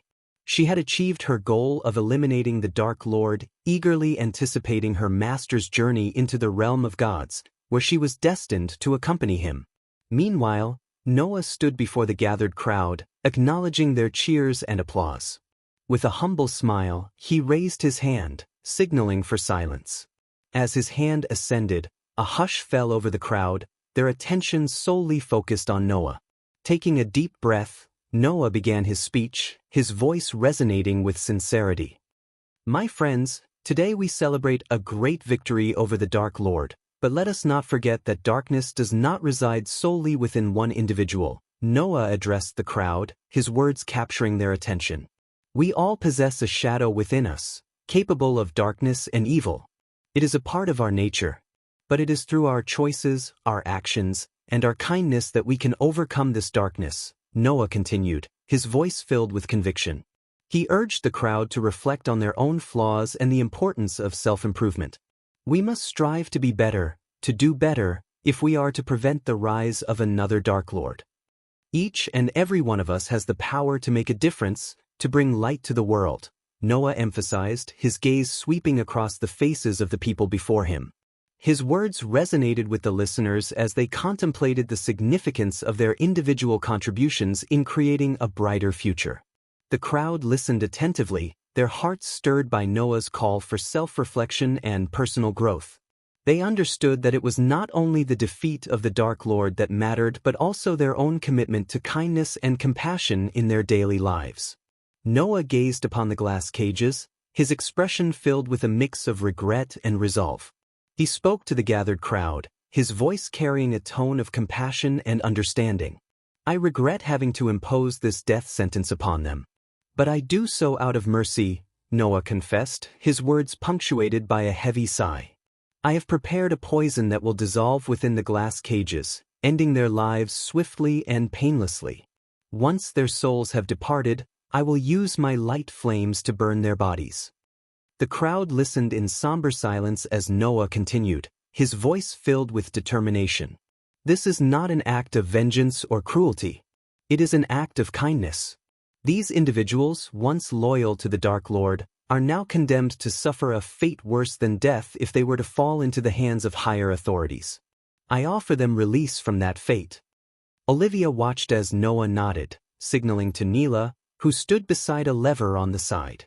With a determined expression, Neela pulled down the lever, and a mechanism was set in motion. A soft hissing sound filled the air as the glass cages were permeated by a swirling purple mist. The sound of Noah's voice broke the silence. "May their spirits find peace in the realm beyond," he whispered, his voice carrying a solemn reverence. Olivia could see the anguish in Noah's eyes, a testament to the heavy toll that such decisions took on his soul. As the purple mist diffused within the glass cages, Olivia's eyes were fixed on Ricky and the others held captive. She noticed a subtle shift in their bodies, a slight twitch, as if their unconscious forms were responding to the presence of the mist. Gradually, their movements ceased, and Olivia realized with a heavy heart that their breathing had stilled. Just as Olivia's gaze lingered on Ricky's motionless figure, a gray-haired elder, adorned in ceremonial robes, approached his glass cage. His weathered hand gently pressed against the transparent barrier, causing a rune etched onto the surface to glow softly. The elder closed his eyes briefly, as if connecting with a realm beyond the physical, before turning around to face the expectant crowd. With a voice that carried the weight of both sorrow and reverence, the elder announced solemnly, "Their souls have departed from this world." His words hung in the air, embraced by a brief moment of hushed silence. A surge of relief and gratitude swept through the onlookers. The crowd erupted into a cacophony of cheers and applause, their jubilant voices resonating through the air like a wave of joyous energy. The cheers were a testament to the collective understanding that the Dark Lord's reign of darkness had finally come to an end and that Noah's decisive actions had paved the way for a brighter future. Then, as he said, Noah's hand ascended into the air, his palm open as if harnessing the power of the sun itself. In response to his command, bright flames materialized, their brilliance illuminating the surroundings. The intense light flickered with vibrant energy, casting dancing shadows across the faces of those gathered. As the flames drew closer to the glass cages, they seemed to defy the laws of physics, seeping effortlessly through the barriers. The flames engulfed the lifeless bodies within, wrapping them in a shroud of radiant heat. In an instant, the bodies began to disintegrate, transforming into fine particles that swirled in the fiery vortex. The brilliance of the flames intensified, emanating an overwhelming light that enveloped the entire hall. It was as if the room had been consumed by a blinding celestial aura, rendering everyone temporarily blind to their surroundings. They shielded their eyes, squinting against the radiance, as the all-encompassing brilliance filled their senses. When the light finally subsided and the onlookers dared to open their eyes, they found themselves gazing upon a scene of ash and remnants.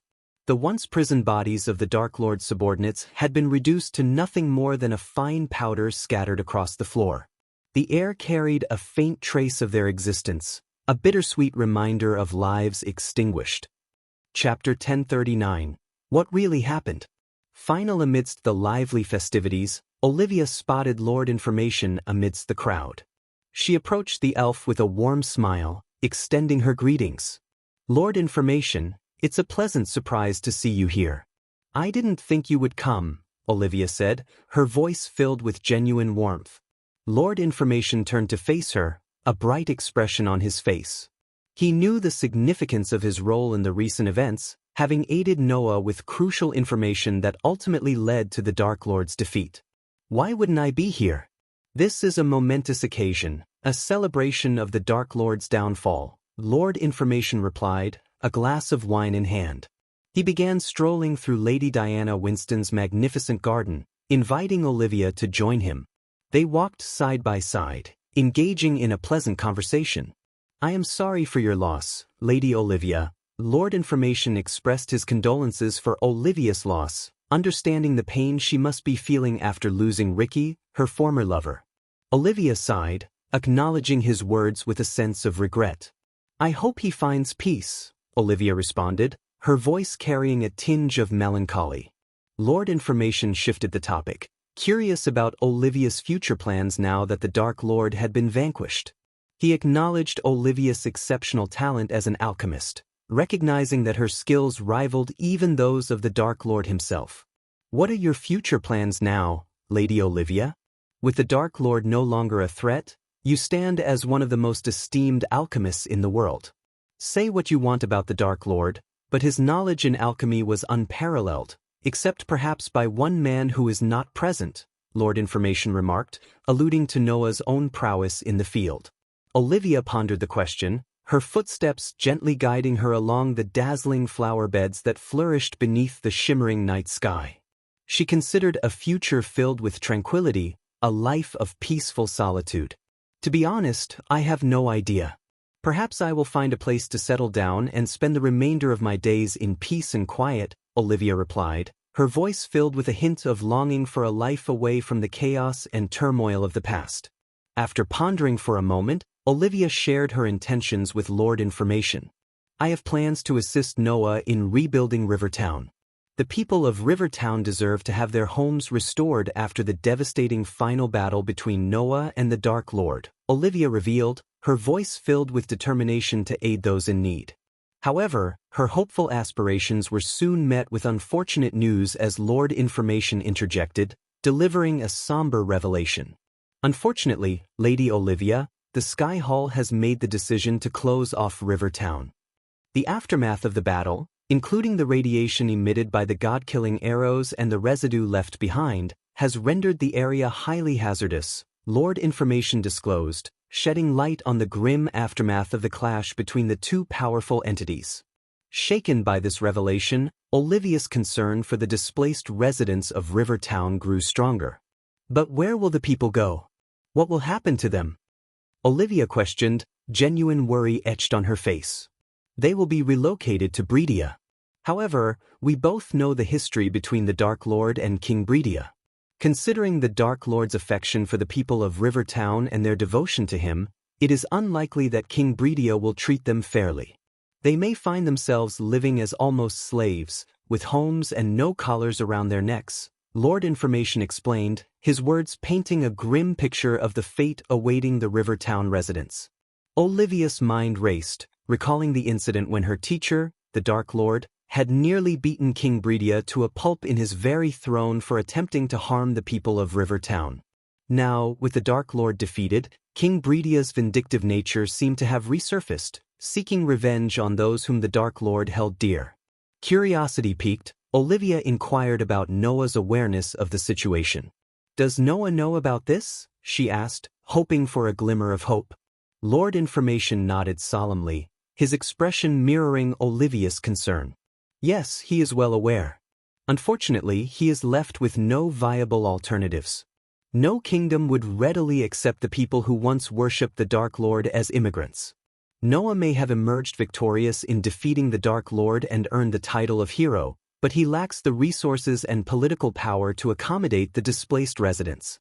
It is King Bredia who has agreed to take them into his kingdom, Lord Information explained, the weight of the situation evident in his voice. As they continued their discussion, one of Lord Information's assistants, a golden-haired elf, emerged from the garden to deliver an important message. "My lord, King Bredia has requested your presence in his chambers," the elf reported. Olivia was taken aback by the unexpected turn of events, as it seemed that King Bredia and Lord Information were about to meet. Sensing an opportunity, Lord Information turned to Olivia and proposed an idea. "Speaking of the devil, Lady Olivia, why don't you accompany me to this meeting? Your presence might bring some positive influence to the plight of the River Town people," he suggested, his eyes filled with hope. "I think you should take a look at." After a moment of contemplation, Olivia nodded in agreement. "If it won't pose any inconvenience, I will join you in this meeting," Olivia expressed, her determination shining through. Lord Information's face lit up with a smile, appreciating Olivia's willingness to help. "Fantastic," he replied, handing his empty wineglass to a servant nearby. With their decision made, Olivia and Lord Information soared through the sky, their destination set for the kingdom of Bredia. The castle of King Bredia loomed majestically, a symbol of his wealth and authority. Under the clear night sky, the castle radiated an air of festivity, with decorations and lights illuminating the surroundings in celebration of the Dark Lord's defeat. As Lord Information and Olivia were escorted by the royal guards, they entered a grand and opulent chamber, befitting a king. The room was adorned with intricate tapestries depicting scenes of valor and triumph, while golden chandeliers bathed the space in a warm and inviting glow. The air was filled with the scent of lavender and sandalwood, creating an atmosphere of regality. In the center of the chamber, a large wooden table stood, polished to a lustrous sheen. On the other side of the table, King Bredia sat upon a magnificent chair, his back turned towards the entrance. His gaze was fixed upon the kingdom outside the window, where the festivities honoring the defeat of the Dark Lord were in full swing. "My lord," Lord Information respectfully bowed, awaiting the king's response. Olivia stood beside him, her eyes scanning the chamber as the royal guards exited, closing the door behind them. "Your Majesty, I brought Lady Olivia to this meeting about the River Town people. I hope you don't mind." Lord Information's words hung in the air, unanswered by King Bredia. As the seconds ticked by, an eerie silence hung in the air. Lord Information's anticipation turned to confusion, for there was no acknowledgement from King Bredia. Suddenly, a searing pain coursed through his side, causing him to gasp in shock. He looked down, disbelief etched across his face, as he saw Olivia driving a dagger into his gut. The betrayal cut deep, both literally and figuratively, as Lord Information grappled with the overwhelming realization that he had been deceived. A mixture of shock and terror consumed Lord Information as his mind raced to comprehend Olivia's treachery. There had been no sign, no inkling that she would turn against him. His thoughts swirled in a whirlwind of questions, desperately searching for a reason for her betrayal. Yet, no answer emerged from the depths of his bewildered mind. In a stunning turn of events, the king's chair slowly rotated, revealing a figure that sent shivers down Lord Information's spine. It was not King Bredia who sat upon the regal seat, but the Dark Lord himself. The chamber seemed to darken, the air heavy with an ominous presence as the true mastermind behind the deceitful facade was unveiled. A sinister smile crept across the Dark Lord's face as he reclined in the chair, exuding an air of nonchalance. With a subtle flick of his wrist, he effortlessly summoned an empty chair behind Lord Information. Overwhelmed by blood loss and racked with pain, Lord Information crumpled into the chair, his gaze locked with the Dark Lord's piercing eyes. "The greatest betrayal comes not from enemies but from those we once called friends. Did you think only you can play that game?" asked the Dark Lord with a sly smile. Unbeknownst to Lord Information, he believed he had remained hidden in the shadows, playing a crucial role in providing the map that led to the Dark Lord's defeat. It was an illusion he held on to, thinking that Noah had vanquished the Dark Lord using the god-killing arrows. Yet there he was, face to face with the Dark Lord himself, his wicked smile illuminating the truth. With a swift and calculated gesture, the Dark Lord flicked his wrist, conjuring 7 exquisite silver arrows adorned with intricate runes. These were no ordinary arrows. They were the very same god-killing arrows that Lord Information had aided Noah in finding. As the shock of the Dark Lord's presence settled in, Lord Information sensed a flicker of the Dark Lord's immense power. It shattered the illusion that he was merely at the half-celestial stage, the stage he had displayed during his battle with Noah. Instead, Lord Information now beheld the unmistakable aura of the celestial stage radiating from the Dark Lord. The realization struck him like a bolt of lightning, dispelling any lingering doubts about the true extent of the Dark Lord's strength. Struggling against the pain coursing through his body, Lord Information managed to turn his head toward Olivia, who stood motionless nearby. The world believed that Olivia had abandoned her allegiance to the Dark Lord when his true identity was exposed. However, Lord Information's mind pieced together the puzzle, connecting her betrayal to the return of the Dark Lord. It became painfully clear that every action, every deception, was orchestrated as part of the Dark Lord's elaborate plan. All this time, Lord Information's voice faltered, weighed down by the enormity of the truth.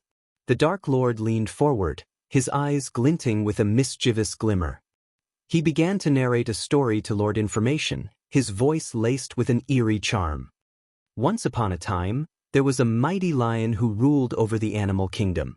The lion possessed immense strength and power, causing fear to ripple through the hearts of the creatures in his domain. Yet, a cunning pack of foxes believed themselves to be far cleverer than the lion. They plotted and schemed, thinking they could outwit the powerful king of the jungle. But you see, the Dark Lord continued, his voice dripping with intrigue, the foxes were blinded by their own perception of strength. They failed to recognize the lion's intelligence, for they only saw his might. They assumed that the lion's seeming laziness was a sign of weakness, a vulnerability they could exploit. The truth, however, was far from their limited understanding. The lion was not lazy, he simply did not view the foxes as his true adversaries. He saw no need to waste his energy on mere distractions. The foxes, in their arrogance, mistook his disregard as a lack of intelligence, a sign of their imminent victory. But you, dear Lord Information, the Dark Lord's voice grew softer, a sinister undertone beneath his words, are akin to those misguided foxes. You failed to see the depths of my cunning, to comprehend the extent of my plans. You believed yourself to be the orchestrator of events, but in truth, you were merely a pawn in my grand design. Lord Information listened in stunned silence, his mind racing with a mixture of fear and realization. The Dark Lord's narrative had painted a vivid picture of his own ignorance and underestimation.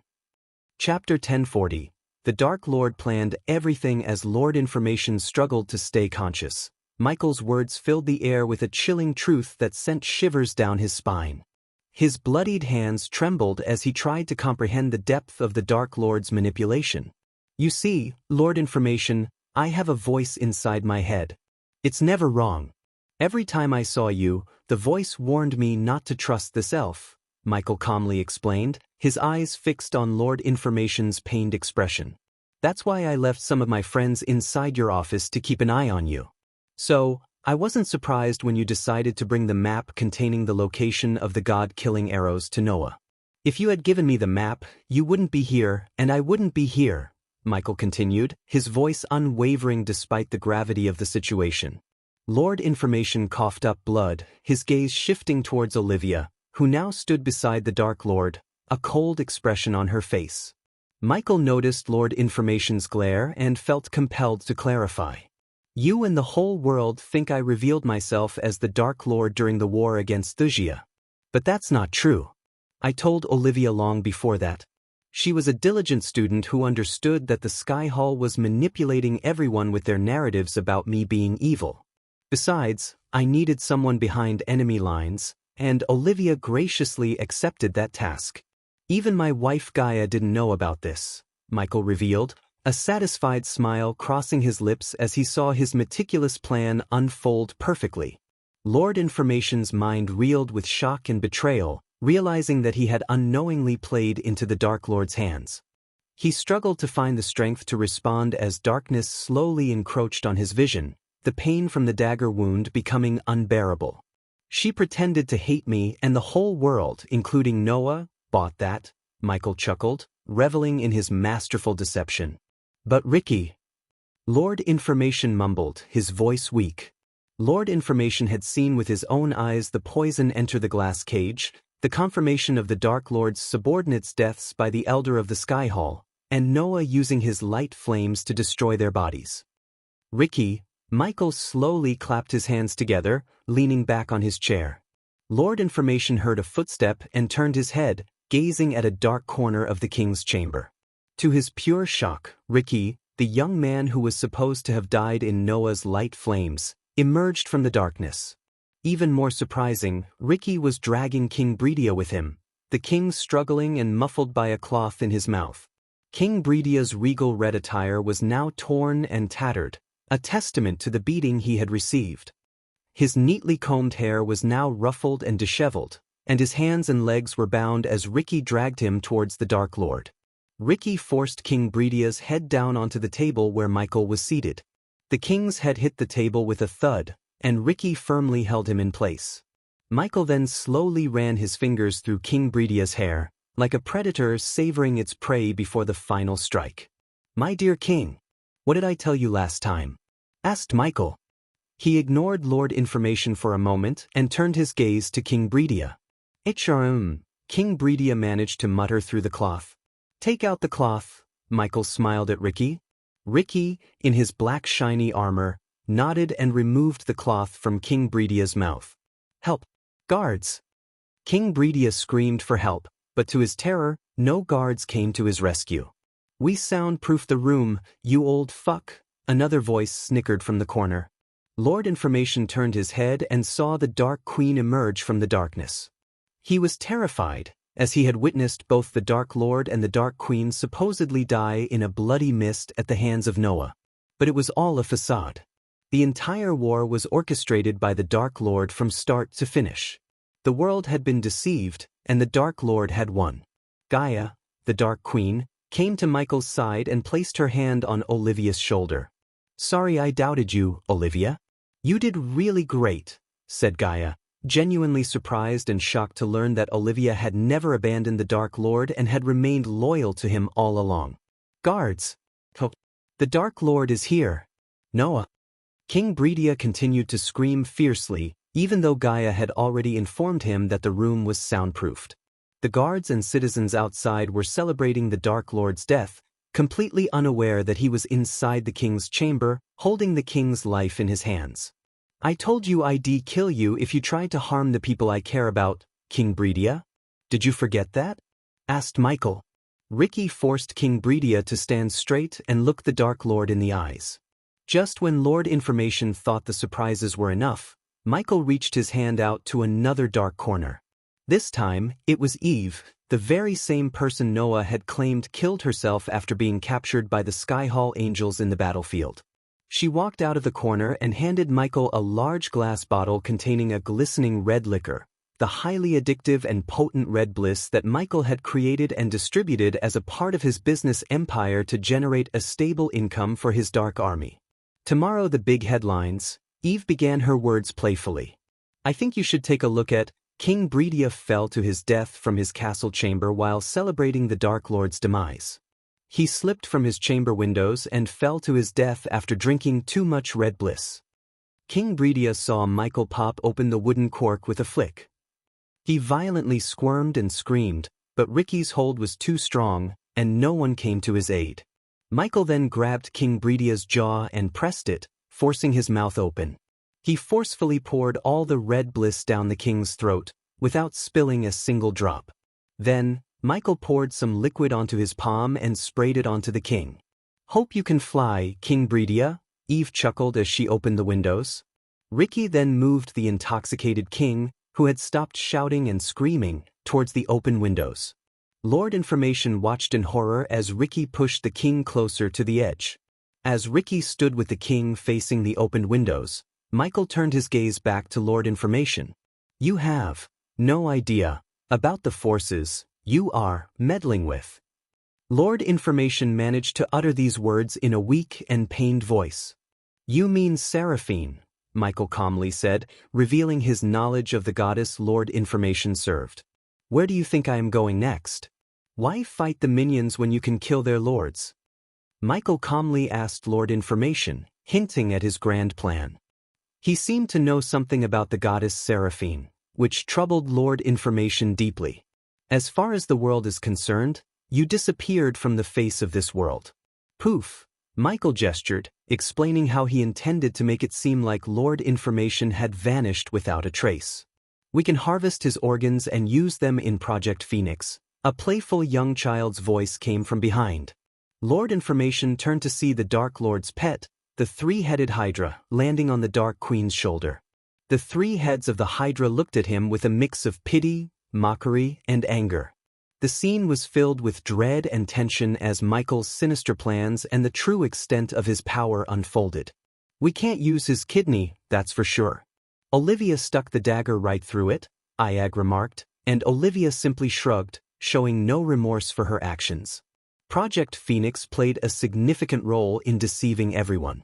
During the climactic battle, when Noah used his meteor spell, creating a blinding explosion of light, Michael took advantage of the chaos. He swiftly teleported himself to the Dark Castle and sent another body, an exact replica of himself, to the battlefield. The Skyhall Angels and Noah were fooled by the fake aura, thinking that the god-killing arrow had weakened Michael's cultivation level. In reality, Michael had been at the celestial stage the whole time, but he cunningly created the illusion of a lower cultivation level. Prior to the war, he absorbed the energy sources that Gaia had found and cultivated, which temporarily brought the system online. Using the system's capabilities, Michael teleported himself to a separate pocket dimension, triggered his heavenly tribulation, and successfully advanced to the celestial stage. Once he reached the celestial stage, the system remained permanently online, giving him a strategic advantage during the battle. Michael had come fully prepared, and his meticulous planning allowed him to deceive everyone around him, ultimately achieving his grand design. I hope the host's plan to let Noah live is a good plan. You had the probability of 100% chance to win against Noah, but you chose not to. The system sounded in Michael's mind. The system's voice echoed in Michael's mind, reminding him that he could have easily defeated Noah with a 100% chance of success. However, Michael had deliberately held back during the battle, using only 10% of his true power.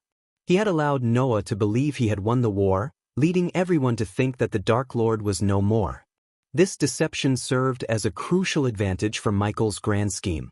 With Noah believed to be defeated, Michael could now slip into the realm of gods unnoticed and form an alliance with Dagon to bring destruction upon the pantheon and the realm of gods. As Lord Information learned about the Dark Lord's intricate plan, Ricky held King Bredia firmly by his collar at the edge of the window. Let him fly, Michael snickered, and Ricky released his grip. High on the potent red bliss, King Bredia didn't even realize he was falling until he hit the ground face first, turning into a gruesome spectacle of blood and gore. After King Bredia's demise, Michael's gaze fixed on Lord Information, expressing gratitude for the god-killing arrows he had provided. His sinister smile sent shivers down Lord Information's spine. As Ricky approached, Lord Information's heart pounded with fear, realizing the horrifying truth. The Dark Lord's plan was far from over. Thank you for the god-killing arrows, Lord Information. It was a pleasure doing business with you, Michael said with a chilling tone, acknowledging the collaboration between them. Ricky held a thick needle in his hand, and before Lord Information could react, it pierced his skin. The world around him blurred as the venomous liquid from the needle entered his bloodstream. The Dark Lord's wicked grin was the last sight that Lord Information beheld before darkness consumed him completely. Chapter 1041, Next Stop, The Realm of Gods. Chapter 1041. Next Stop, The Realm of Gods. 2 days after King Bredia's death, the soldiers and the king's family concluded that it was a tragic accident.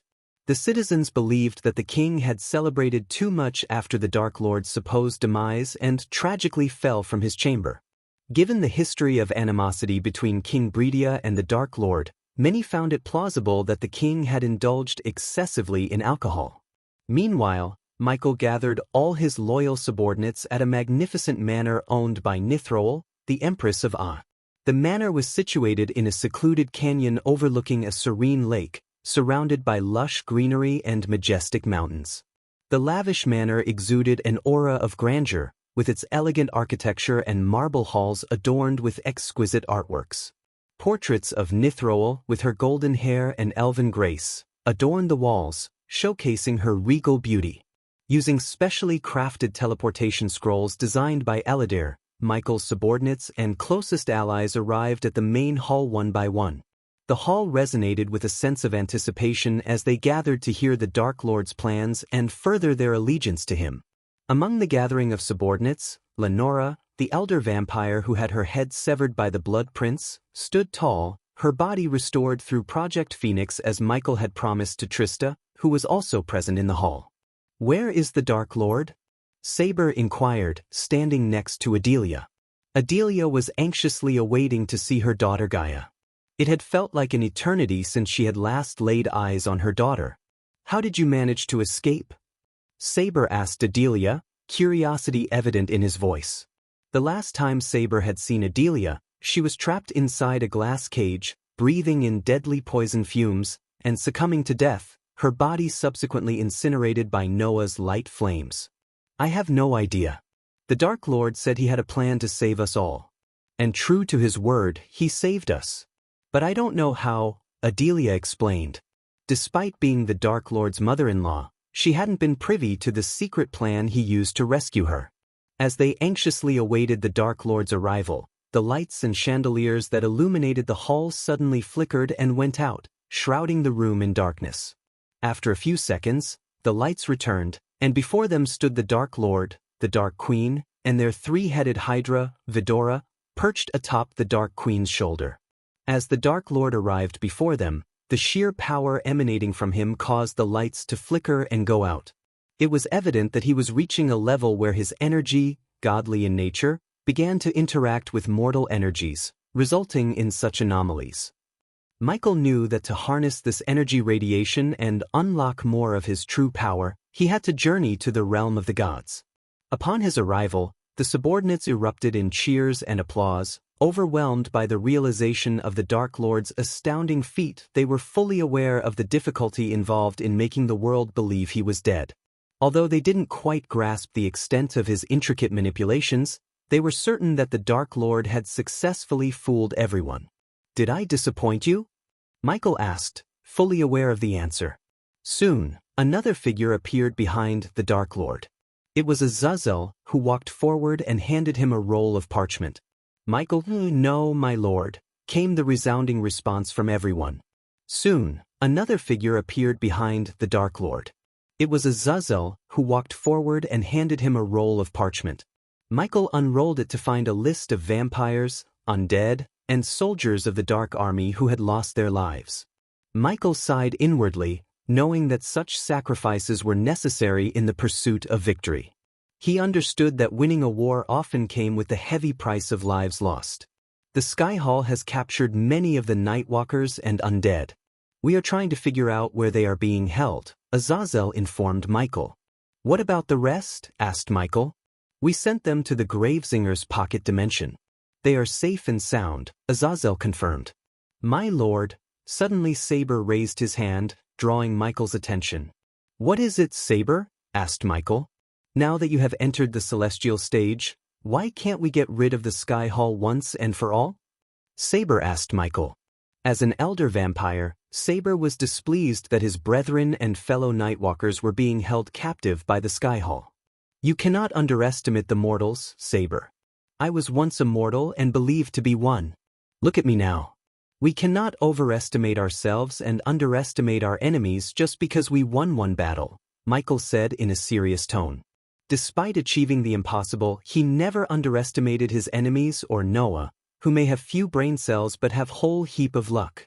"Besides, we have bigger enemies now, the gods," Gaia continued. When the subordinates heard Gaia's words, they murmured in shock and surprise. At this moment, only the Dark Lord as the god of darkness can stand a chance against the gods. But we all witnessed what happened at the wedding. Even he wasn't strong enough to fight someone possessed by just a sliver of a god's power. So just imagine how powerful higher-level gods will be, said Gaia. Gaia allowed her words to sink in for a moment, and a heavy silence filled the hall before she spoke again.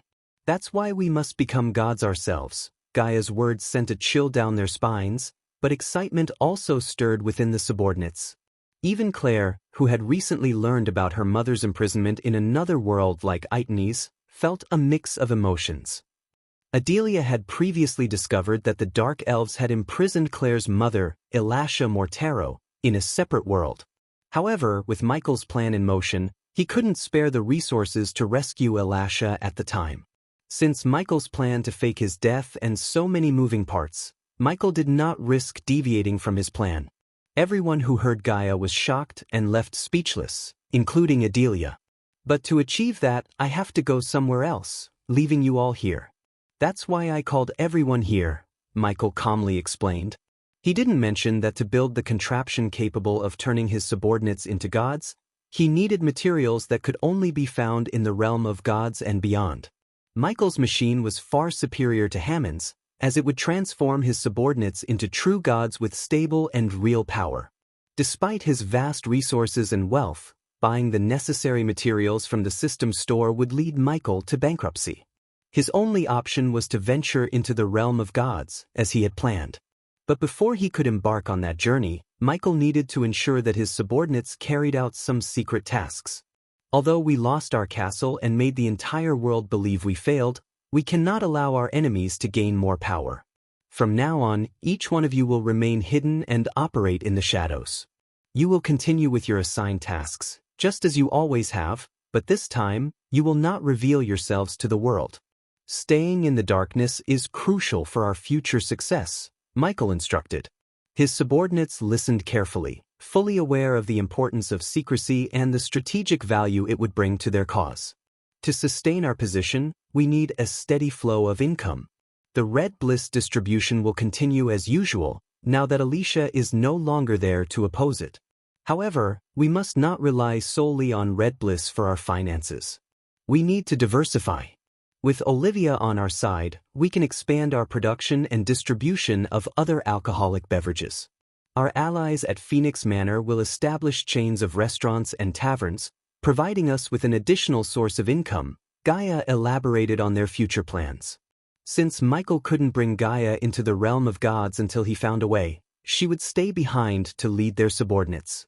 Although Michael usually allowed his subordinates to work independently, the stakes were too high this time, and any misstep could unravel his carefully crafted plan. Thus, he needed Gaia to stay and build up their shadow empire. While I'm away, you will follow Gaia's lead and continue to grow. The war we fought against Noah was just a prelude to the battles we will face in the future. But winning that war will make us the masters of this universe. I promised you all immortality, and soon you will all become immortals. Gaia has discovered energy deposits that will help you advance to the immortal stage. However, you will have to cultivate in the cold mountains one by one. When your heavenly tribulations draw near, our allies in the sea realm will escort you deeper into the ocean, ensuring you emerge safely from the tribulation without falling into Noah's grasp, Michael explained. The subordinates attentively absorbed Michael's words, nodding in agreement with their determined gazes, ready to take on the challenges that lay ahead. But remember, the Empress is taking a significant risk by aiding us. If any one of you dares to reveal her involvement, I will know, and I won't show any mercy. Michael's voice turned colder as the lights flickered in response to his intense energy. With his future plans explained, Michael prepared to depart for the realm of gods. Each subordinate received their specific tasks from Gaia and Michael. After the instructions were given, Michael allowed Gaia some time with Adelia and made his way outside. While the subordinates gathered in the hall, Michael walked to the distant lake. As he gazed at the tranquil waters, the space around him began to distort. Suddenly, a figure materialized behind Michael. Without a second thought, the figure lunged at him, embracing him from behind. "I almost thought I lost you," said the figure. "I promised you I'm not going anywhere, Sabrina," said Michael, his smile gentle and reassuring.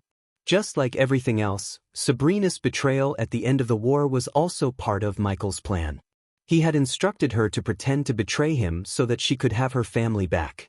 With the Dark Lord seemingly gone, the Sky Hall would no longer keep the Winstons imprisoned.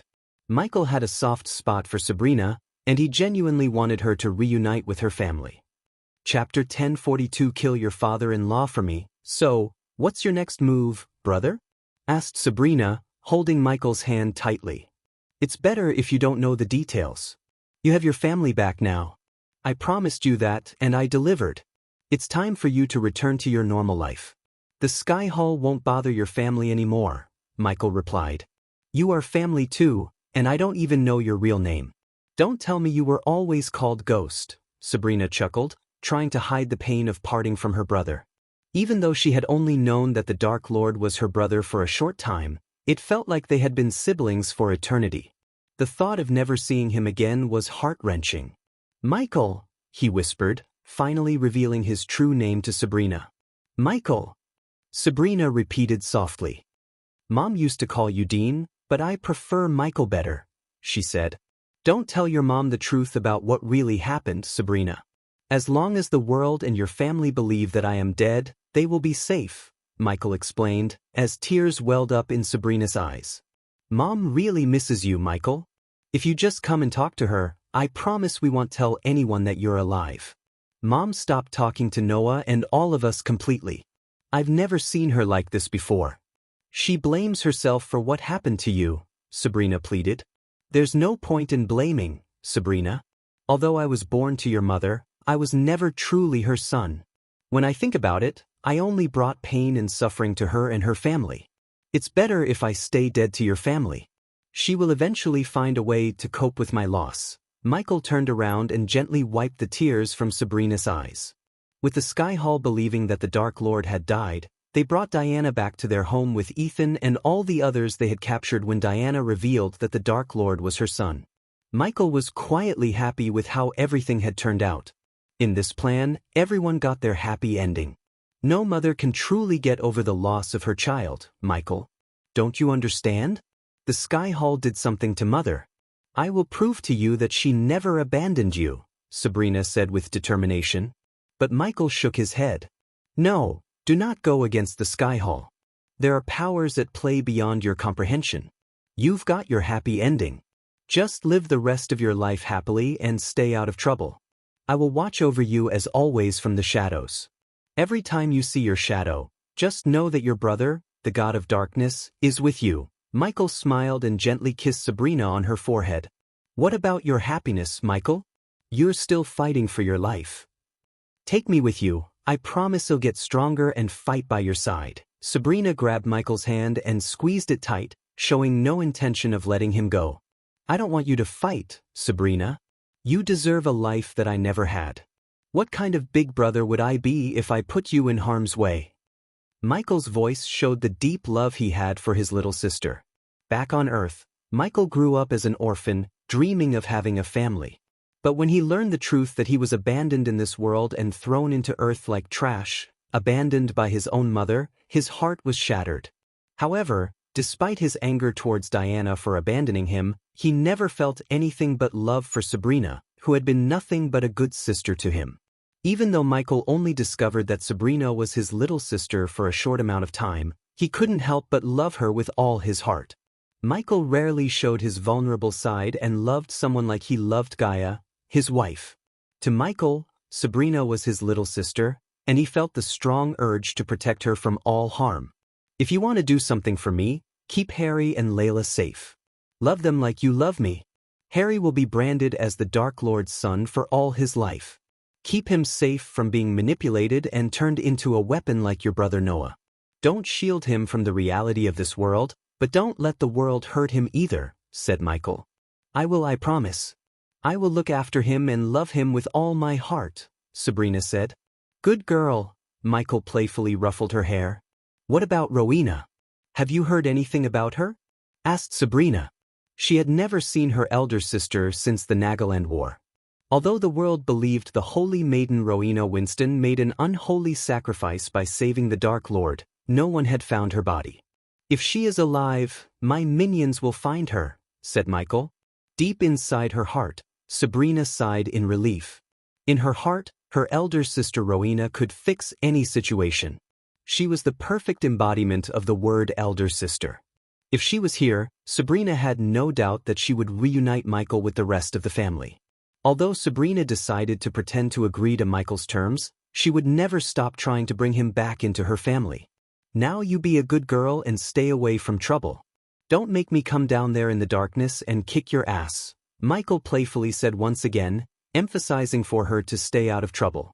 I'll find trouble if it means I can see you again, Sabrina chuckled and cried at the same time, showing her emotions as she didn't want to be separated from her beloved brother. I bet you would, Michael smiled as Sabrina embraced him once again. He sighed heavily, feeling the weight of their parting, and gently patted her on the back. As much as he loved Sabrina, he knew that staying with her would put her in mortal danger. Sometimes, leaving the ones we love is a way of showing love and care for them. Now you have to go, Michael said, putting some effort into pushing her away from him. Sabrina clung to him, not wanting to let go. Promise me you will come back to me once you've dealt with everyone who stands in our way of being a family. Or I won't let you go. I would even tell everyone that you're still alive. Sabrina blackmailed him out of pure love. Michael couldn't help but laugh at her tactics. Don't laugh. I'm serious. I am your sister. I can be evil too, she said playfully. I promise you I will come back to you. But you need to achieve immortality and reach beyond the half-celestial stage. I don't know how long it will take for me to dismantle and destroy my enemies, said Michael, his voice turning serious, reflecting the magnitude of the mission he was about to undertake. I will wait for you and challenge death itself if I have to, Sabrina said with unwavering determination. I know you will. Now go, Michael said, once again cupping her head and kissing her on the top of her head lovingly. The emotions between them were palpable as they reluctantly prepared to part ways, each carrying their own burdens and promises. After Sabrina disappeared from his sight, a spatial portal suddenly opened up nearby, and Nithroel, the Empress of Ar, stepped through the teleportation portal. She walked calmly and gracefully to Michael's side, her golden hair shimmering in the dim light. Her presence didn't startle Michael. He knew she was coming. Nithroel was an ally, someone he trusted. She had played a crucial role in their plans, providing resources and assistance when they needed it the most. Ghost. Nithroel greeted him with a nod, her elegant demeanor still carrying an air of authority. Nithroel, Michael responded, his expression composed yet relieved to see her. You're really leaving, aren't you? She asked, her eyes searching his. I have to. There's something I must do, something that only I can accomplish, Michael replied, his tone serious. Good. But before you go, my dear Dark Lord, I require a favor from your assassins, Nithroel declared, her voice firm and unwavering. My assassins? You want someone eliminated? Michael inquired with a hint of amusement. As he expected, Nithroel nodded and produced a parchment from her space ring. Handing over the parchment, she looked at Michael with a determined gaze. Michael slowly unrolled the parchment, and as he laid eyes on the portrait of a middle-aged man with wavy gray hair and the name Ingram written below, the smile on his face faded into a deep frown. Ingram? Michael asked again, his tone serious and conflicted. Yes, Nithroel confirmed with a nod, not wavering in her request. But Ingram is Gaia's father. Michael's voice tightened with concern and disapproval. That fact doesn't change anything. That slippery bastard has been evading my assassins and war gods for far too long. I want your assassins to eliminate him. This is my price for continuing my unwavering support for you. We both know that once you wage your war against the gods, you'll need all the help you can get, Nithroel explained, her eyes locking with Michael's. The weight of the situation hung heavy in the air. Michael knew that Ingram had caused his fair share of trouble, but he also understood the complexity of the situation. Gaia's father, a man who had caused them pain, was also someone important to his wife. Emotions swirled within Michael as he deliberated Nithroel's request. He understood the stakes and the need to maintain Nithroel's support, but he couldn't ignore the personal conflict he felt. Think carefully, Dark Lord. This is a decision you must make with a clear mind, Nithrol urged, recognizing the turmoil in his expression. Chapter 1043. Next step is to become a demigod. After Nithrol disappeared from the manor grounds, Gaia approached Michael, noticing the parchment he held on his head. Did you say your goodbyes to your sister? Gaia asked playfully, smiling with curiosity. She had always found Michael's affection for Sabrina intriguing, considering his animosity towards the rest of the Winston family. However, Michael remained silent, and his serious demeanor caught Gaia's attention. She couldn't help but come closer, kissing him on the cheek in an attempt to lighten the mood. Somebody seems serious, she teased, but Michael still didn't respond. Concerned, Gaia took the parchment from his hand and glanced at the image and the name written on it. Her smile vanished, replaced with shock and anger. Why the hell do you have this asshole's picture? Gaia's voice trembled with emotion. She had learned from Adelia about her true parentage, how Ingram, the elder vampire, was her real father. Known as the oldest among the elder vampires, his age remained a mystery, possibly over 1,000 years. Gaia inherited his vampire genes, which, combined with Adelia's Naga genes, made her an extraordinarily powerful being. Nithrol wants Arya and her team to find him and kill him, Michael explained calmly. His words sent shockwaves through Gaia, leaving her stunned and overwhelmed by the revelation. Conflicting emotions surged within Gaia. She knew Ingram had caused her mother Adelia immense pain, but she couldn't help feeling a strange connection to him as her biological father. The realization that someone wanted him dead stirred a turmoil of thoughts and feelings in her heart. Gaia took a deep breath, trying to steady her emotions. Her gaze met Michael's, and she saw the understanding and compassion in his eyes. He knew how complicated this situation was for her. Gaia was struggling with a mix of emotions. The revelation of Ingram being her father had complicated her feelings towards him. On one hand, she despised him for abandoning her mother, Adelia. Having never known him and only recently discovering their biological connection, there was no love in her heart for Ingram. Yet, he was still her father, and the idea of killing him felt wrong. What did you say? Gaia asked, seeking clarity from Michael.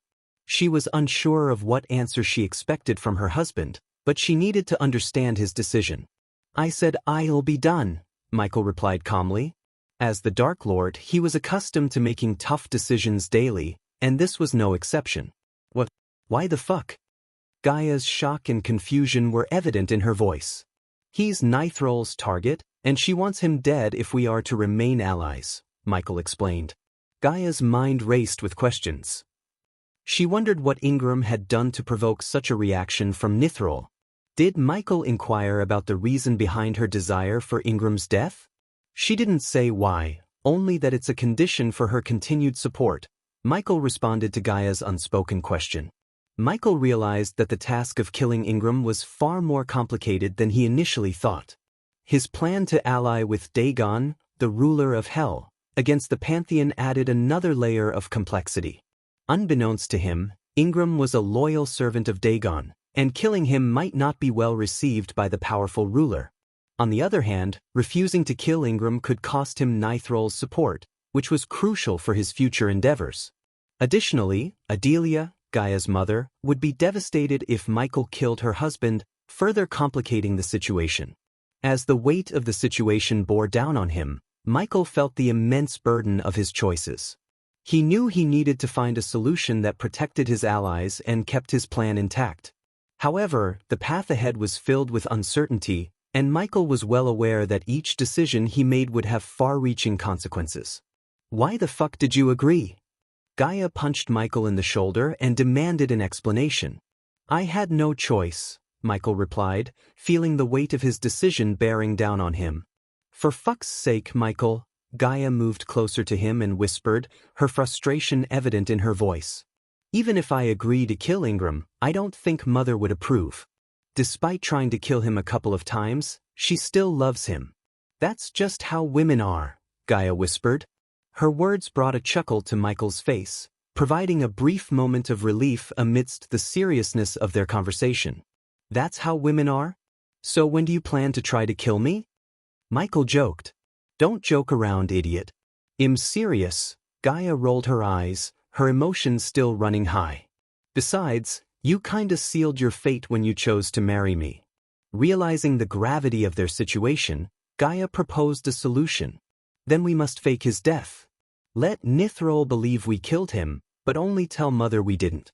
That way we can satisfy both ends. While it seemed like a great idea, Michael knew it wouldn't be easy to deceive Nithrol, a fallen god and the goddess of hunting. Faking Ingram's death might not be enough to fool her. I don't think we can fool Nithrol. We have to kill him and make it look like an accident, Michael said, his voice serious and resolute. The prospect of killing her own father weighed heavily on Gaia's heart, but she understood the necessity of the situation. As the Dark Lord and his wife, they were faced with difficult decisions that required sacrifice and strategic thinking. I have a feeling Nithrol might not be what she seems, Michael. We need to be careful around her.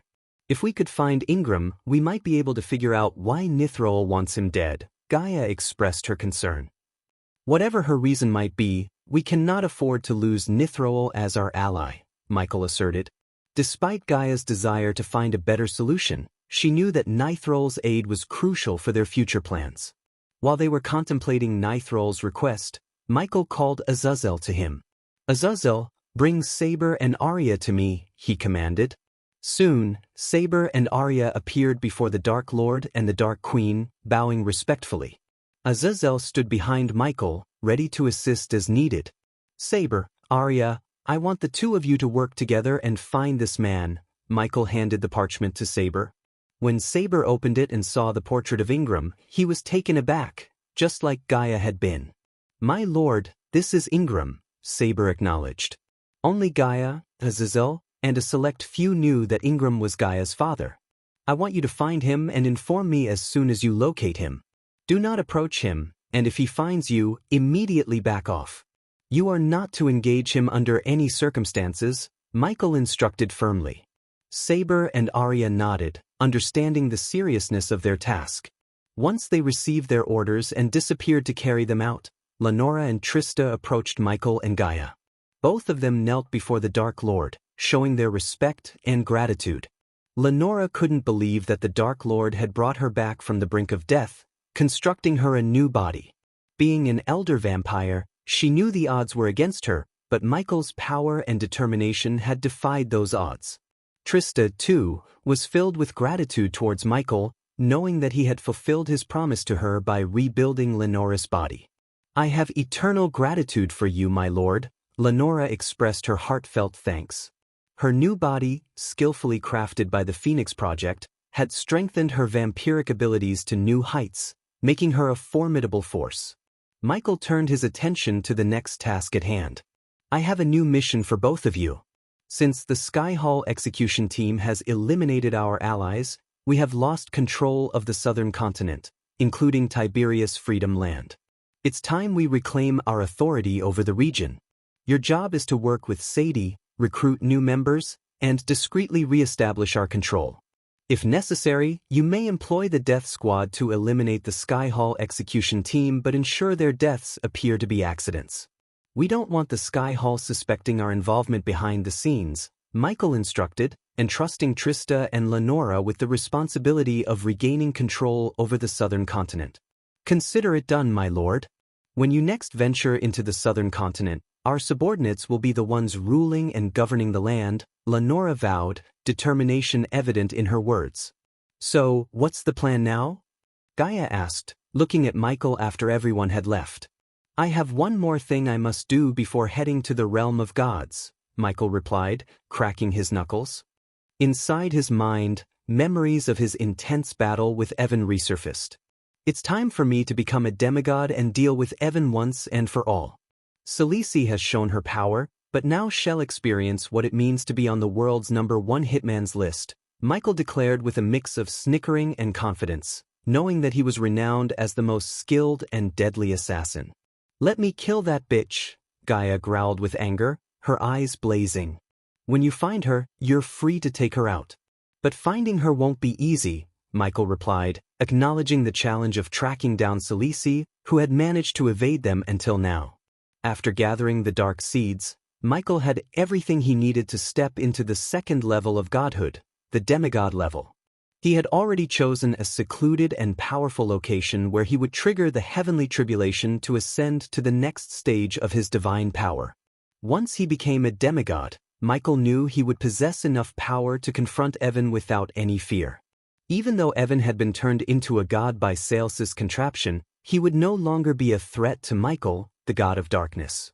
Michael's newfound power would ensure that Evan's abilities were nothing compared to his own. However, Michael was not interested in a direct confrontation with Evan.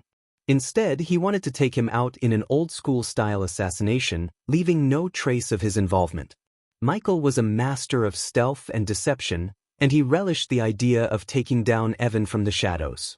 Unaware that the Dark Lord had survived and orchestrated his own death as a ruse, Evan spent his days in bliss with his fiancée, Victoria, completely oblivious to the impending danger that loomed over him. Little did he suspect that Michael had singled him out as the next target before embarking on his journey into the realm of gods. This is the end of the battle between the gods' arc. From the next chapter, the realm of gods arc will begin. Chapter 1044. Reaching the next godhood level. After departing from Nithrol's safe house, Michael used a teleportation scroll gifted to him by Eladir to arrive at the ominous demon's grave. The skies above the grave were a crimson red, creating an eerie atmosphere that matched the terrifying landscape. Michael's first objective was to locate the Queen's energy crystal and fulfill his promise to her. However, before he could do that, he had to ascend to the level 2 of godhood, the demigod level. In the distance, Mount Hades belched volcanic fumes into the crimson sky. The forge beneath the mountain awaited Michael's return, but for now, he had a different destination in mind. To trigger a heavenly tribulation and attain demigod-level power, he needed to face extreme heat. Mount Hades, with its bubbling lava and scorching temperatures, offered the perfect opportunity. Clad in his dark suit, Michael activated the powerful metal wings integrated into his armor. With a mighty flap, he defied the oppressive force of gravity and gracefully ascended into the crimson sky. As he soared higher, memories of his earlier arrival at the demon's grave resurfaced, when he struggled against the unyielding pull of gravity. Now, thanks to the enhancements of his armor, he effortlessly cut through the air, ascending towards the scorching summit of Mount Hades. With each powerful flap of his metal wings, Michael soared higher into the air, getting closer to the scorching summit of Mount Hades. As he approached, waves of intense heat washed over him from the bubbling, lava-filled depths of the mountain. Despite his godly-powered body, he couldn't help but sweat profusely, feeling the intensity of the fiery environment. Finally, Michael landed on the mountain's peak, his gaze fixed on the boiling, oozing lava below.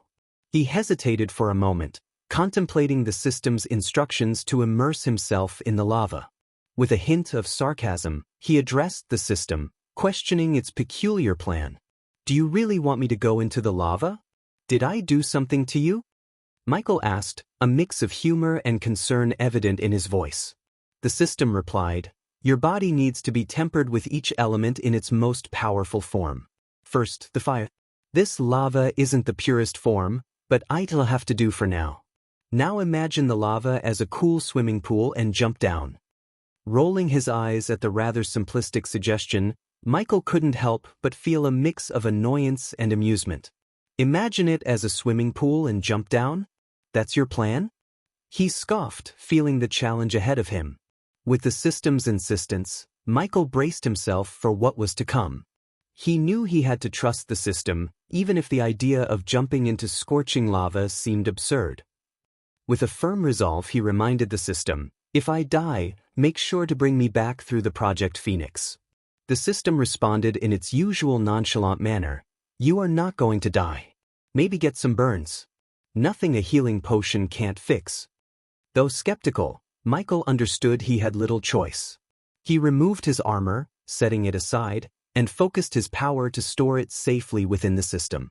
Standing atop the building, naked under the ominous glow of the lava's fiery light, Michael's body bore the marks of his many battles, illuminated by the deep orange hues. "Here goes nothing." Summoning his courage, he took a deep breath, his heart pounding in his chest. With determination, he ran to the edge and, shouting, closed his eyes and leaped straight into the molten pit. Fuck! As his body made contact with the lava, an agonizing surge of pain coursed through him.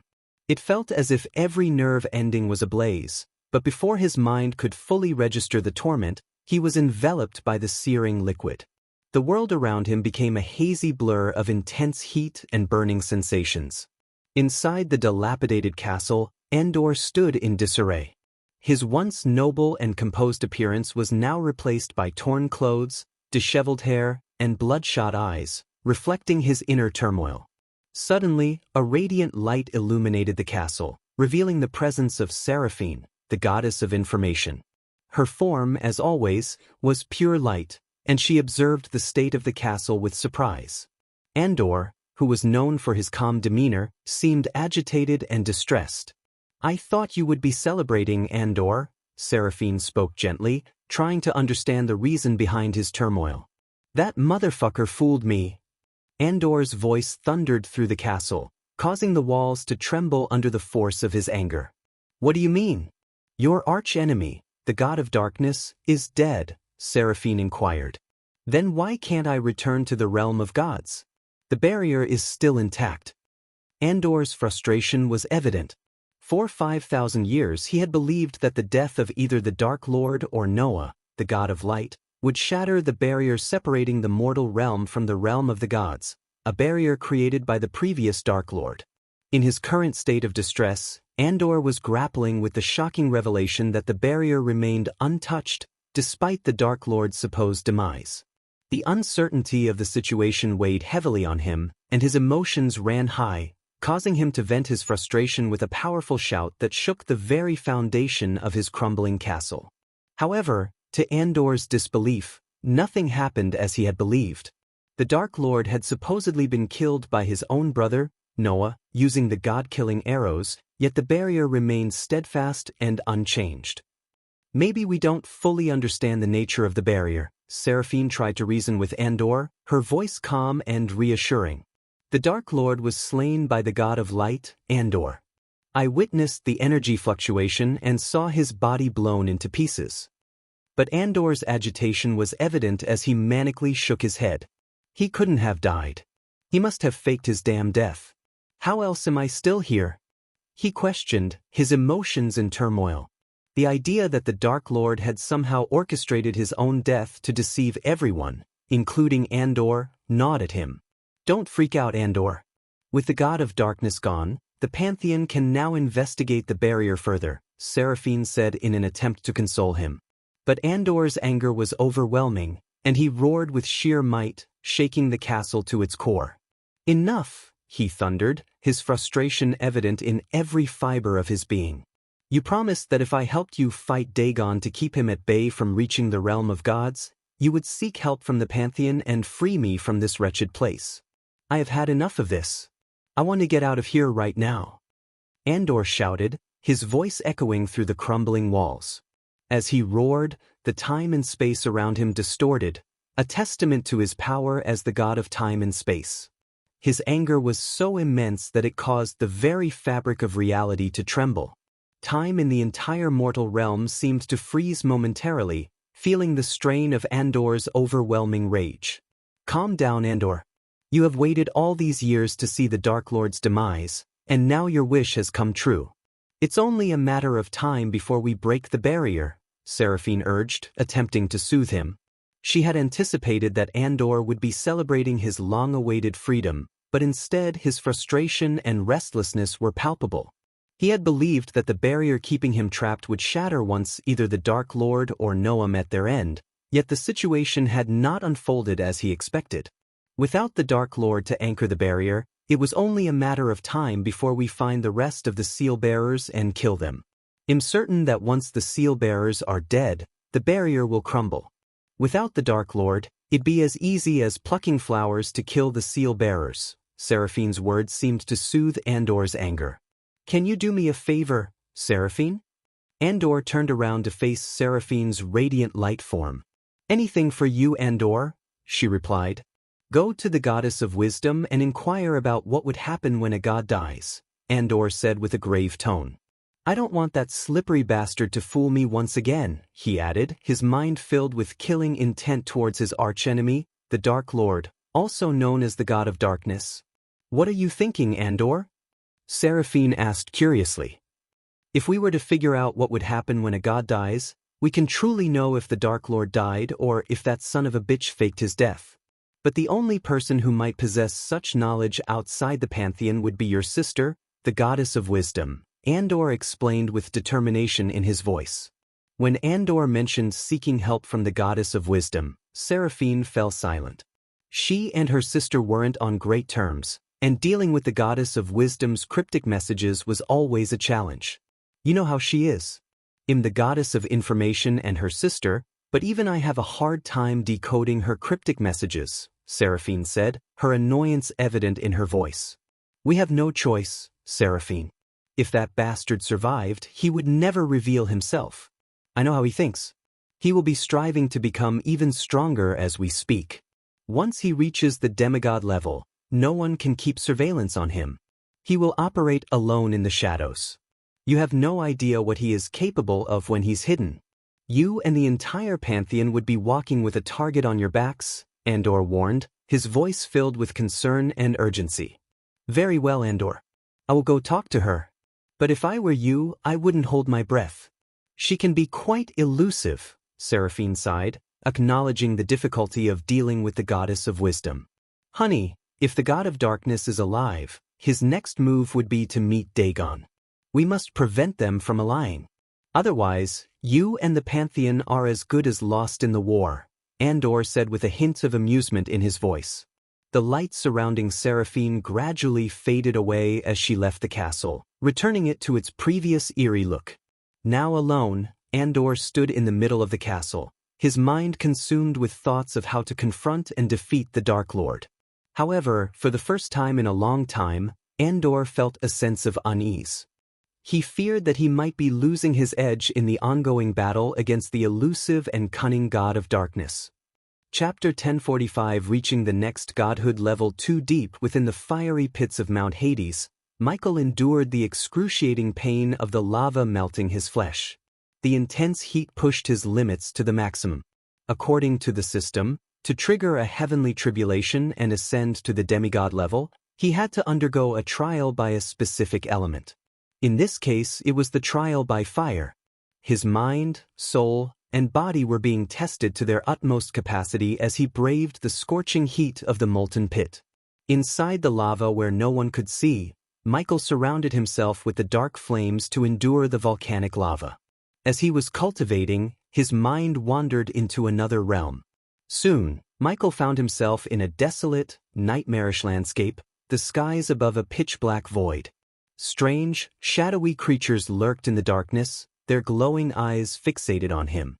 These monstrous beings were the illusions he had to face to ascend to the demigod level. The creatures appeared as dark, ethereal beings with elongated limbs and sharp claws. Their bodies seemed to be made of an ever-shifting, inky substance, and their eyes emitted an eerie, glowing light. Each creature had unique features, some resembling twisted amalgamations of multiple animals, while others seemed to embody the embodiment of fear itself. These creatures were purposefully created by the universe to challenge and temper Michael as the god of darkness. Every god had to undergo different trials to ascend to the next level of their godhood. While some trials were easier, others, like Michael's or Rudra, the god of war, faced much harder tests to reach the next stage of their divine power. As Michael confronted the illusions, the whispers of the creatures echoed through the nightmarish landscape. Their voices were haunting, weaving through the darkness like sinister melodies. Look at him, stumbling in the shadows, one creature hissed, its eyes glowing with malice. The Dark Lord, they call him. But does he truly understand the power he wields? Another creature chimed in, its voice sly and taunting. Oh, he may think he's embraced the darkness, but he's yet to comprehend its true essence. Darkness is not just the absence of light. It's the embodiment of all that lies within the hearts of living beings. Michael, battered and determined, could hear the whispers surrounding him. Despite the pain, he questioned the creatures. What are you? Illusions born from my fears, or something more? A third creature slithered closer, its form shifting and contorting in the shadows. We are the manifestation of your doubts, your insecurities, and your deepest fears, it rasped. But we are more than just illusions. We are the echoes of the power you seek. Michael's curiosity piqued, and he asked, "What do you mean, the power I seek?" "I am the Dark Lord, the God of darkness. I have embraced the shadows within me." "Oh, but darkness is not just about destruction and chaos," the first creature replied, its voice echoing with ancient wisdom. "A true God of darkness has the power to harness and control the darkness within others. It is the power to influence minds, to manipulate emotions, and to bend the will of both mortals and immortals alike." The second creature continued, its tone eerie and mesmerizing. "With darkness comes the ability to cloak oneself in secrecy, to move unseen through the world, and to strike fear into the hearts of those who oppose you. It is not just brute strength, but a subtle, insidious power that can control the very fabric of existence." Michael listened intently, beginning to grasp the deeper significance of the darkness he wielded. "So, a god of darkness can control the darkness within people," he pondered, "making them instruments of their will?" "Indeed," the third creature hissed, "but it is not without consequences. The darkness can consume both the wielder and the wielded. A god of darkness must master the balance between wielding this power and succumbing to its allure." The first creature added, "And that is where true strength lies. The power to control the darkness without letting it control you." As Michael absorbed their words, he realized that embracing darkness was not merely about brute strength or ruling through fear. It was about understanding the intricacies of the shadows and their influence on both the world and oneself. The second creature whispered seductively, "Join us, Dark Lord. Embrace the true power of darkness and become an unstoppable force." As Michael stood firm, empowered by his newfound understanding of darkness, he was taken aback as more and more creatures emerged from the shadows. They swirled around him, their forms shifting and twisting with malevolence. Their sudden attack left him confused and shocked, as just moments ago, they were whispering and conversing with him. Before he could react, the creatures lunged at him, their movements swift and relentless. Michael tried to fight back, but his attacks seemed futile against these spectral entities. Their dark tendrils coiled around him, restricting his movements and draining his strength. In the midst of the chaos, the creatures revealed their true intentions. With ghastly precision, they reached into Michael's very being, pulling out wisps of darkness that took the shape of his deepest fears. One by one, the shapes materialized into haunting figures. Among them was Spectre, the mentor who had once turned him into a ruthless hitman on Earth. The Spectre wore the same dark, hooded cloak, his cold eyes locking onto Michael's. The memories of his past life as an assassin flooded back, stirring feelings of guilt and remorse. Beside Spectre stood a tall, menacing orc, the very same one who had been possessed by the god of war Rudra's sliver of grace and attacked him on his wedding day. The orc's eyes glowed with malevolence as he wielded a wicked, blood-stained blade. The fear of losing his loved ones all over again gripped Michael's heart. These manifestations of his fears and past experiences were overwhelming, and for a moment, Michael felt helpless against the onslaught. The creatures seemed to feed on his vulnerability, their sinister laughter echoing in the dark abyss. However, as he struggled to regain control, he remembered the whispers of the creatures before their betrayal. The true power of darkness was not just about destruction but also about harnessing and controlling the shadows within. Drawing upon his new understanding, he steadied his mind and focused on the darkness within himself. As Michael confronted the illusions, each attack from Spectre, the orc, and the creatures felt terrifyingly real. He was thrown, slashed, and pummeled by these spectral foes, causing immense pain and challenging his determination. With every blow he endured, the system instantly rebuilt his body, allowing him to persevere. While Michael was confronting the darkness inside his mind, the lava and dark flames slowly melted down his skin. At that moment, Michael's flesh slowly melted down, revealing his skeleton. But soon, the dark flames slowly coiled around every bone in his body and started to rebuild his flesh. The seed of darkness Michael acquired after completing a speed trial in the form of golden energy slowly infused with the dark flames to enhance his speed. On the other hand, the system started to upgrade all his spells. The system has upgraded the Silene's spell to level 2.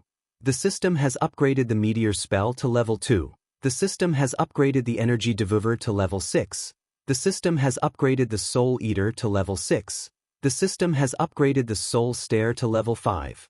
The system has upgraded the Responsive Shield to level 9. The system has upgraded the Environment Scanning to level 9. Inside Michael's mind, the battle against the darkness raged on. The creatures of darkness, led by Spectre and the menacing orc, relentlessly attacked him. Each blow felt agonizingly real, and the pain was intense. Michael struggled to hold his ground, feeling overwhelmed by the relentless assault. But something inside him snapped. With a fierce roar, he unleashed a powerful shockwave that sent the dark creatures flying backward. The whispers of the creatures echoed in his mind, urging him to embrace the darkness, to feel the connection that bound them all. His eyes closed, and he embraced the connection to the darkness, sensing the pulsating energy within the creatures. The whispers grew louder, goading him to tap into his true self, to embrace the darkness that was part of him as the god of darkness. Amidst the pummeling from Spectre and the orc, Michael opened his eyes, unflinching as if welcoming the pain. He allowed the attacks to hit him without yielding an inch, drawing strength from the growing connection to the darkness. With newfound clarity, he reached out with his hand, his touch suffused with power. He felt the beating heart of darkness within the creatures and understood that this was an integral part of his own power as the god of darkness. With conviction, he crushed the darkness within them, absorbing it into himself. As the dark creatures were stilled by Michael's actions, their whispered encouragements intensified. They urged him to embrace their essence, to become one with the darkness. Michael, now embracing his role as the god of darkness, stood tall and unyielding. With each dark creature he absorbed, he felt a surge of strength and confidence coursing through him. His form grew larger within his own mind, towering over the defeated creatures. Yes, embrace it. Become one with the darkness. The creatures urged, their voices resonating with excitement. Michael's determination was unwavering, and he continued absorbing the darkness within them. As he did, a new sensation washed over him, a power that felt innate, beyond the system's limitations. It was his own power as the god of darkness, and it surged through him, making him feel more potent than ever before. At that moment, he realized that he had always possessed this power within himself, waiting to be acknowledged and harnessed. It wasn't just a title given to him, it was who he truly was. Congratulations to the host for reaching level 2 of the godhood, demigod level. An innate power has unlocked. Body reconstruction has 65% completed. As Michael battled the darkness within his mind, a sudden echo reverberated through the dark realm. It was the voice of the system, breaking through the haunting whispers of the creatures. As the system's voice reached him, the darkness began to gradually fade away, leaving a sense of clarity in its wake. In the realm of volcanic lava, Michael's body was encased by the dark flames and the system's power. Slowly, he emerged from the molten pit, floating effortlessly in the air. The dark armor of the god of darkness gently covered his once naked body, bestowing him with an imposing and powerful appearance. His hair, as black as the night, cascaded down to his shoulders, adding to his formidable aura. The transformation was complete, and Michael now exuded an air of confidence and strength as the god of darkness.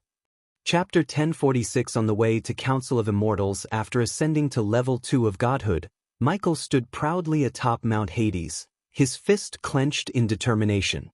The power within him surged, and dark flames flickered and danced around his body. However, before he could take a step forward, a commanding voice echoed through the realm.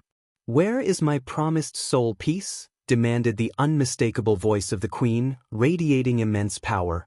Recognizing the urgency in her tone, Michael replied without hesitation, "I am on my way to retrieve it right now." "No excuses." "Idiot." The queen's anger erupted, and Michael was pushed backward by the force of her shout. She continued, her voice seething, "The mortals have found my crystal and are attempting to extract my soul piece. I want it back immediately. Do you have any clues about its location?" Michael inquired, mindful to remain respectful in his tone.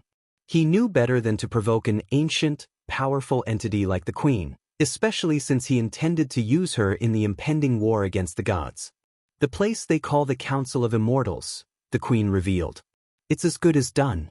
I will retrieve it within 4 days," Michael assured her, confident in his abilities to fulfill the task. "You have 2 days." The queen's roar echoed through Michael's mind before her presence faded away.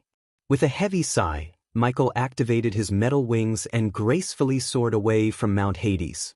As he flew, the colossal bull still grazed in the distance, and the monsters roamed freely, but none dared to challenge the god of darkness. Soon, Michael left the eerie demon's grave behind and appeared high above the sea surrounding the Ar continent.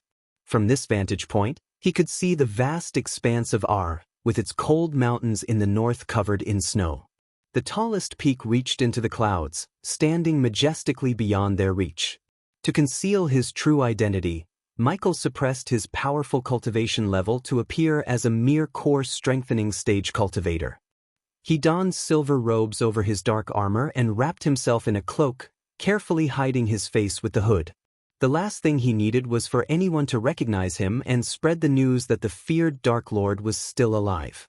Concealing his face and cultivation level, Michael flew swiftly toward the cold mountains.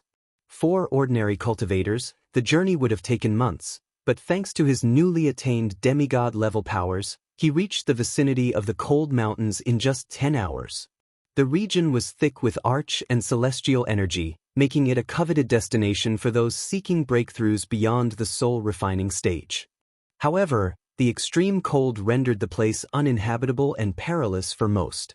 Many cultivators who attempted the journey either succeeded in their breakthroughs or met their end in the freezing temperatures. The top of the tallest mountain in the cold range, Mount Gallion, served as the headquarters of the Council of Immortals.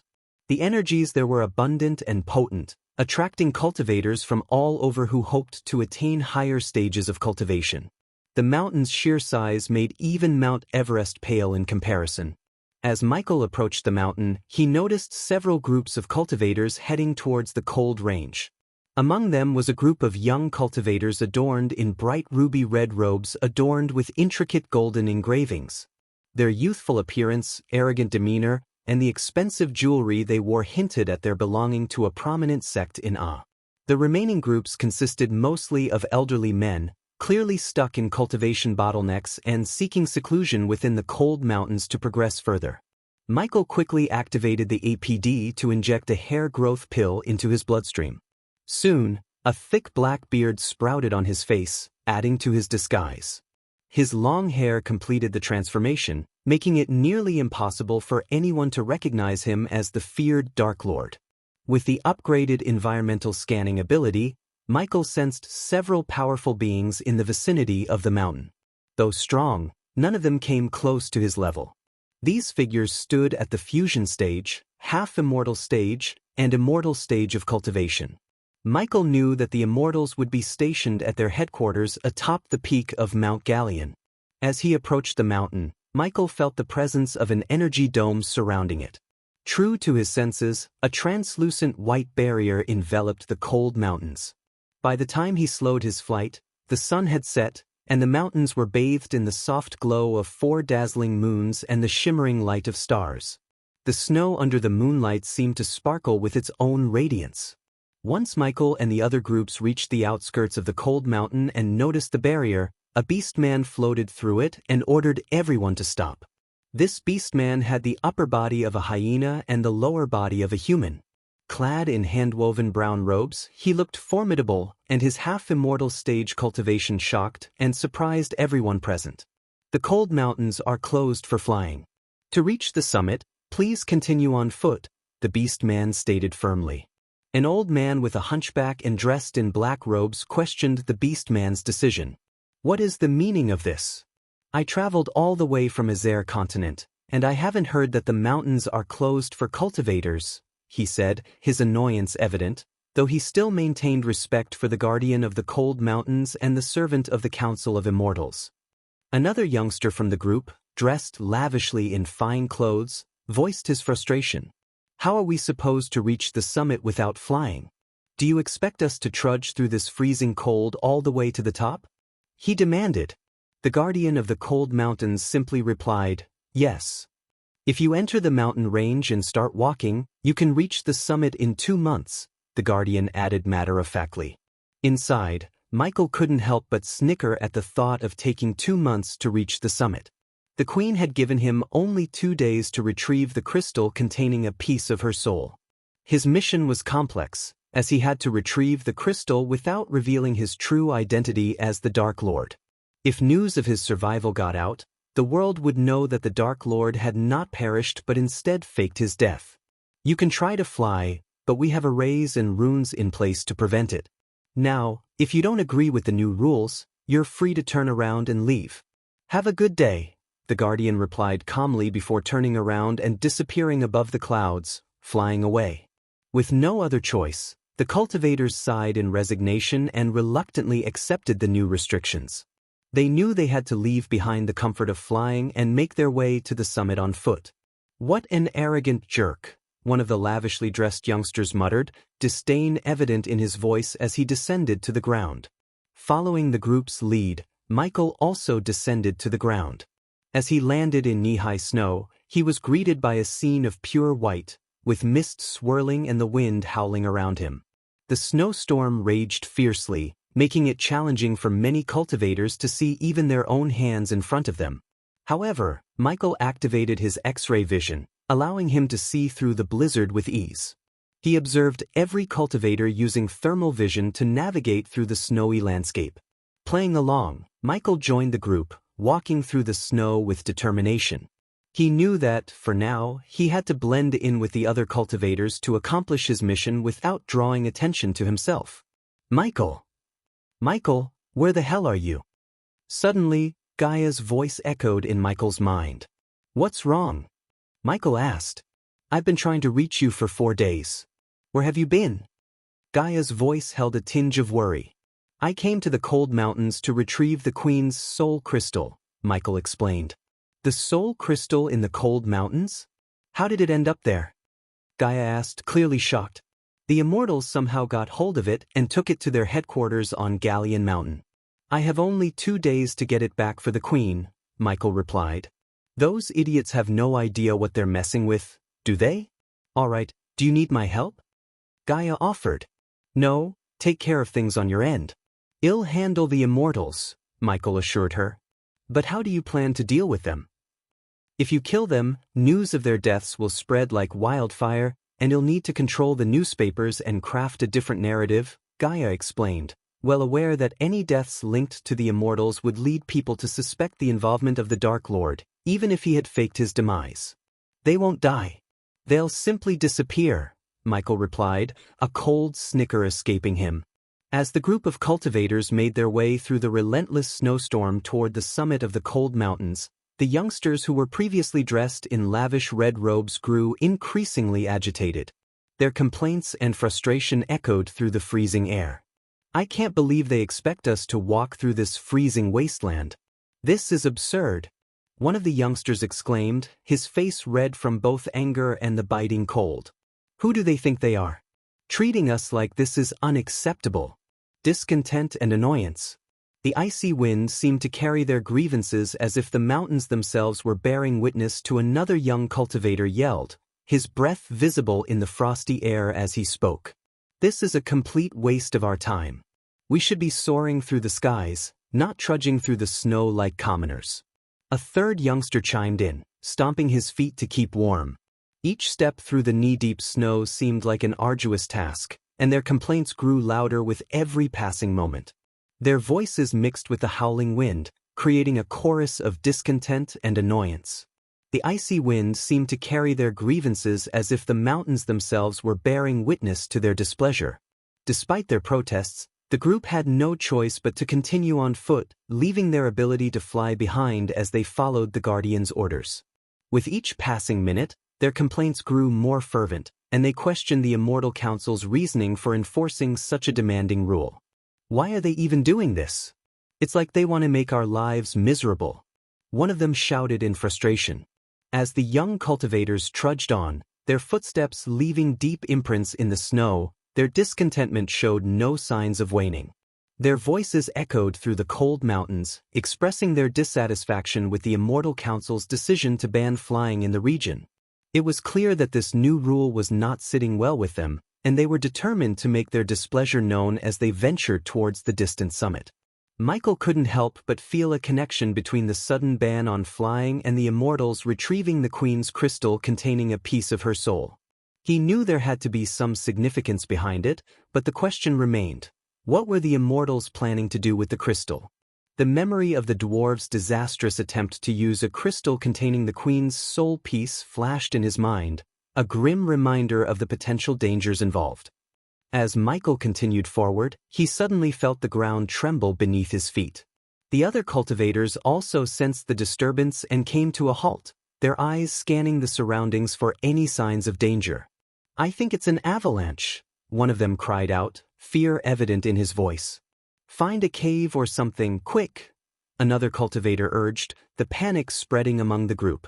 The cultivators, despite their magical abilities, knew better than to underestimate the treacherous power of the cold mountains. Even the strongest fusion stage cultivator could meet their demise in these icy peaks.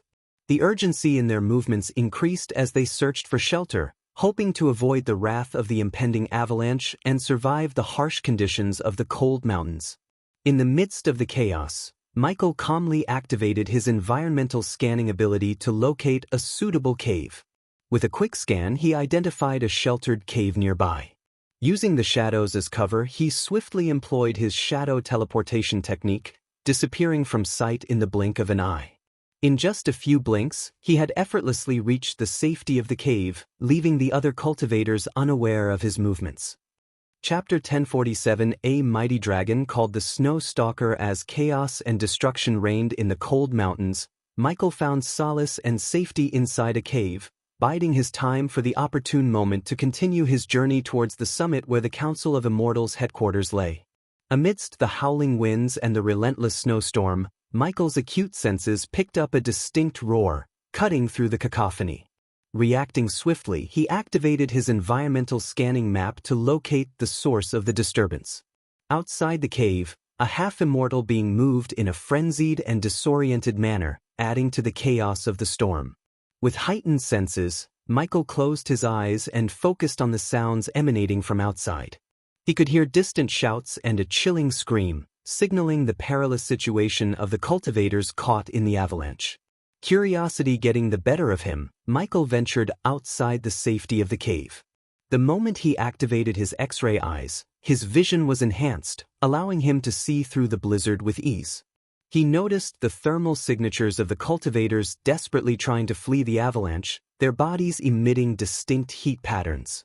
But among them, something caught Michael's attention, an enormous thermal signature moving at a speed too fast for a normal cultivator and too large to be a human. The colossal presence amidst the storm sparked Michael's curiosity and alerted him to the possibility of something powerful and dangerous lurking in the cold mountains. "Interesting," Michael mumbled to himself as he quickly changed his robes to pure white, seamlessly blending in with the snowstorm. While everyone else was fleeing from the shaking avalanche, Michael walked confidently towards it. He had no fear of the puny avalanche since, in the eyes of onlookers, he appeared to be at the core strengthening stage. Little did they know that in reality he possessed the power of a celestial stage level 6 cultivator, as well as being a level 2 god. Floating above the knee-high snow, Michael effortlessly moved forward. But suddenly, as if someone had intervened, the storm ceased. The ground stopped trembling, and everything returned to a state of eerie calm, leaving everyone bewildered.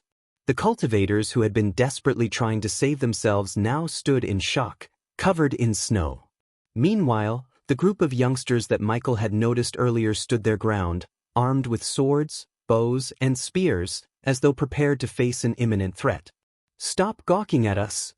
We have a snow stalker among us." The youngsters stood together, raising their voices and accusing someone of being a snow stalker. Michael furrowed his brows, as he had never heard of such a term before. However, he had sensed the presence of a half-immortal being and a powerful thermal signature just moments ago. Coupled with what the disciples were saying, Michael realized that there was something among them, something powerful and potentially dangerous. "Quickly make fire." One of the youngsters, a blonde-haired young man, urgently shouted at his friend. Without hesitation, his companion conjured a ball of golden-orange flames in his hand. However, before they could defend themselves, something massive, a colossal creature, swooped down from the snow-laden clouds above and snatched the young man with its giant claws. The cultivators and disciples were frozen in shock at the sight, but Michael quickly realized the gravity of the situation. A dragon? Michael was astonished to see a dragon among them. "Create fires if you want to survive," the disciples urged, impressing Michael with their knowledge of dealing with the dangerous creature. "What the heck was that thing? We can't possibly fight that beast." Panicked cries echoed from all directions as the cultivators, both young and old, were gripped by fear. Even the experienced cultivators looked pale and trembling in the presence of such a formidable opponent. But the group of youngsters, the ones who had earlier exhibited arrogance, remained resolute, showing no signs of backing down in the face of danger. The snow stalker hunts its prey by detecting the heat around your body. "So if you don't make fire and divert its attention, we are all in trouble," the youngsters explained urgently.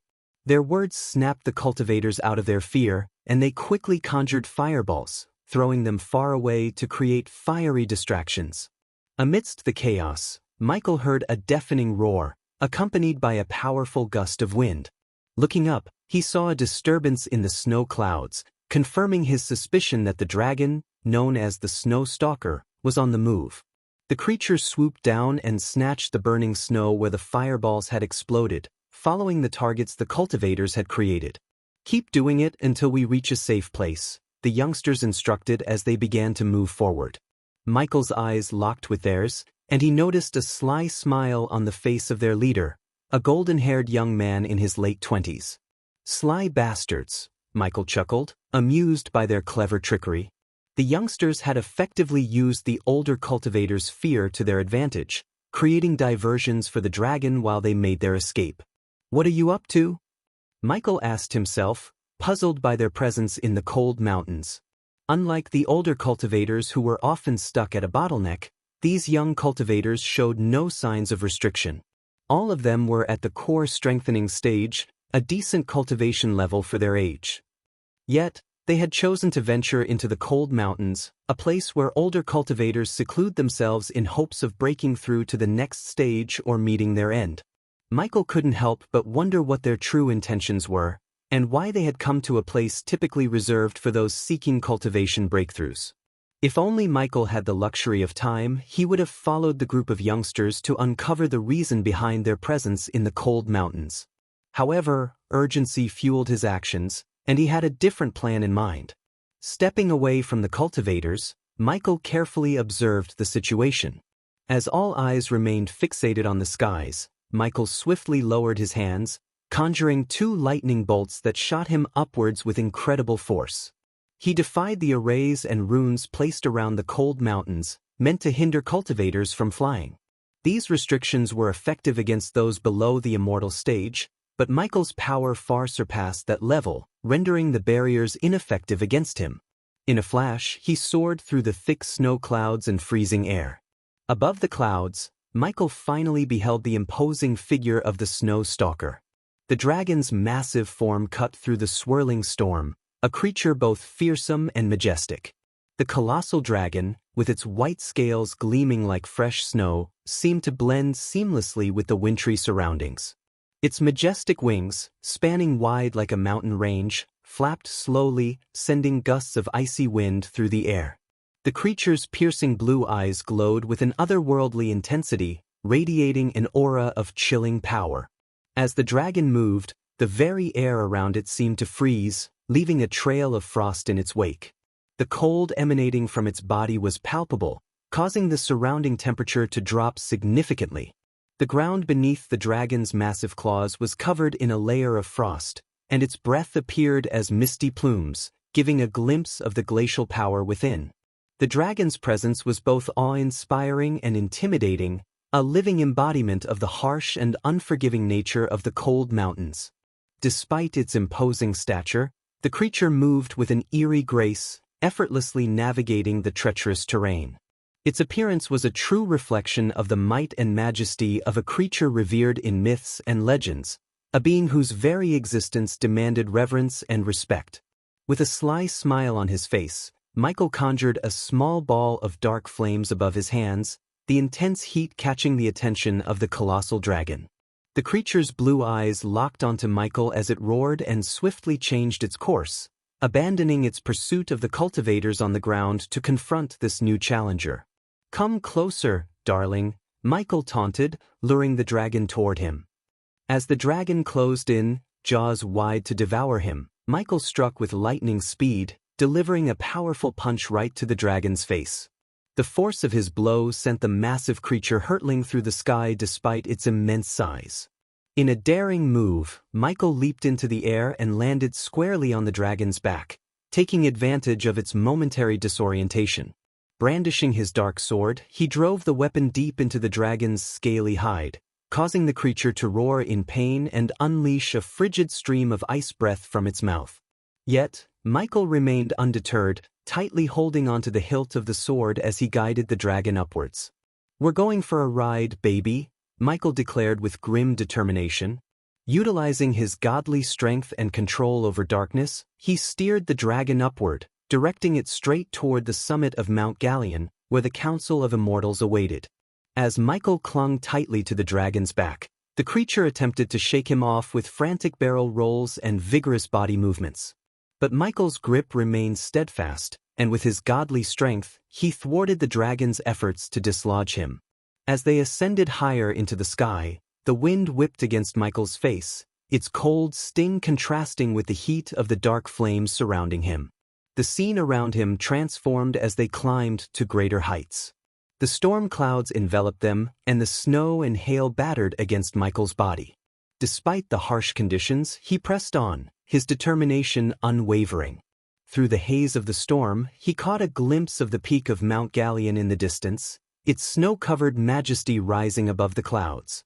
The dragon's wings beat powerfully, carrying them closer to the summit, where the Council of Immortals resided. As they soared higher, the storm clouds gradually gave way to a serene, ethereal landscape. Michael found himself flying above the clouds, the world below obscured by a sea of white mist.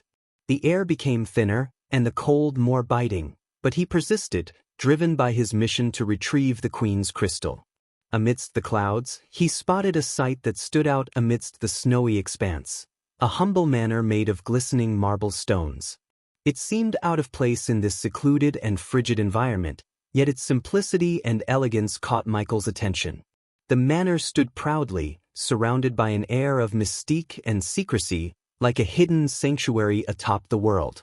As the dragon let out a pained scream and stopped flying, Michael sensed that something within the manor was causing distress to the creature. He decided to release the dragon, knowing it had fulfilled its purpose in carrying him closer to the summit. Gently, he retrieved his dark sword from the dragon's back. Curiosity gnawed at Michael as he observed the dragon's behavior. It was as if the manor held some mysterious power that deterred the creature from getting any closer. Determined to find out what lay within, Michael chose not to press the dragon any further. Something intriguing must be happening in there, he mused to himself, deciding to let the dragon go.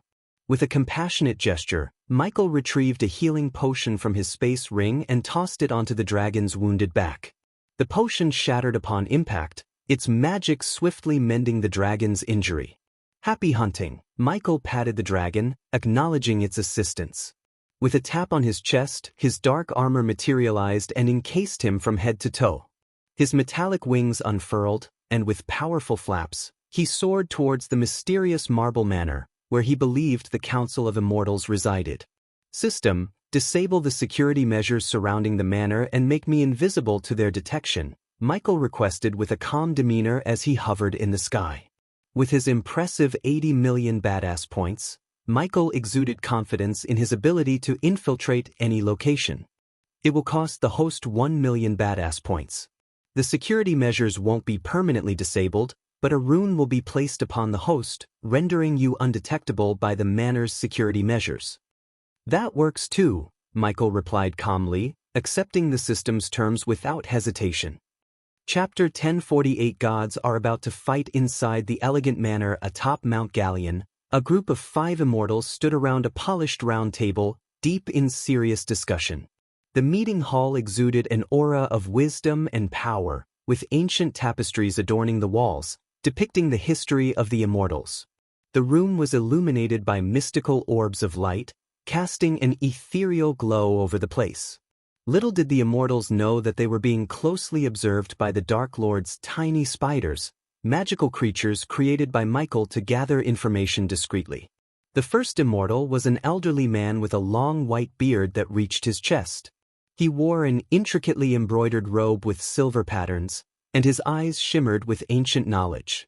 Next to him stood a stern-looking woman, her face etched with the wisdom of centuries. Her silver hair cascaded down her back, and she exuded an aura of power and authority.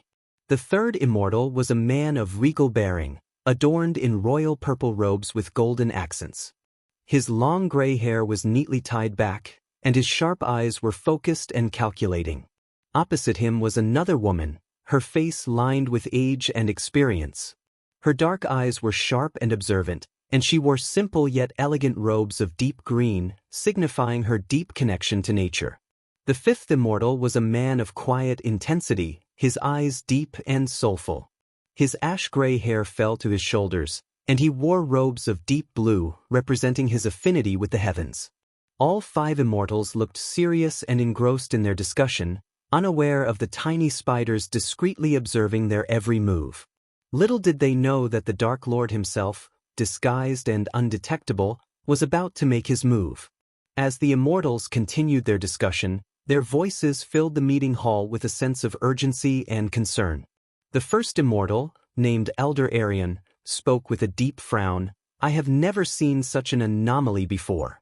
These immortals are unconscious, and their life forces are slowly withering away." The stern-looking woman, High Priestess Era, nodded in agreement. "Indeed, the crystal seems to be corrupting their souls more than we initially calculated. We must act swiftly to save them." The regal immortal, Lord Roderick, chimed in. "Perhaps we should inform the Sky Hall and seek help from our elders. This is beyond our expertise."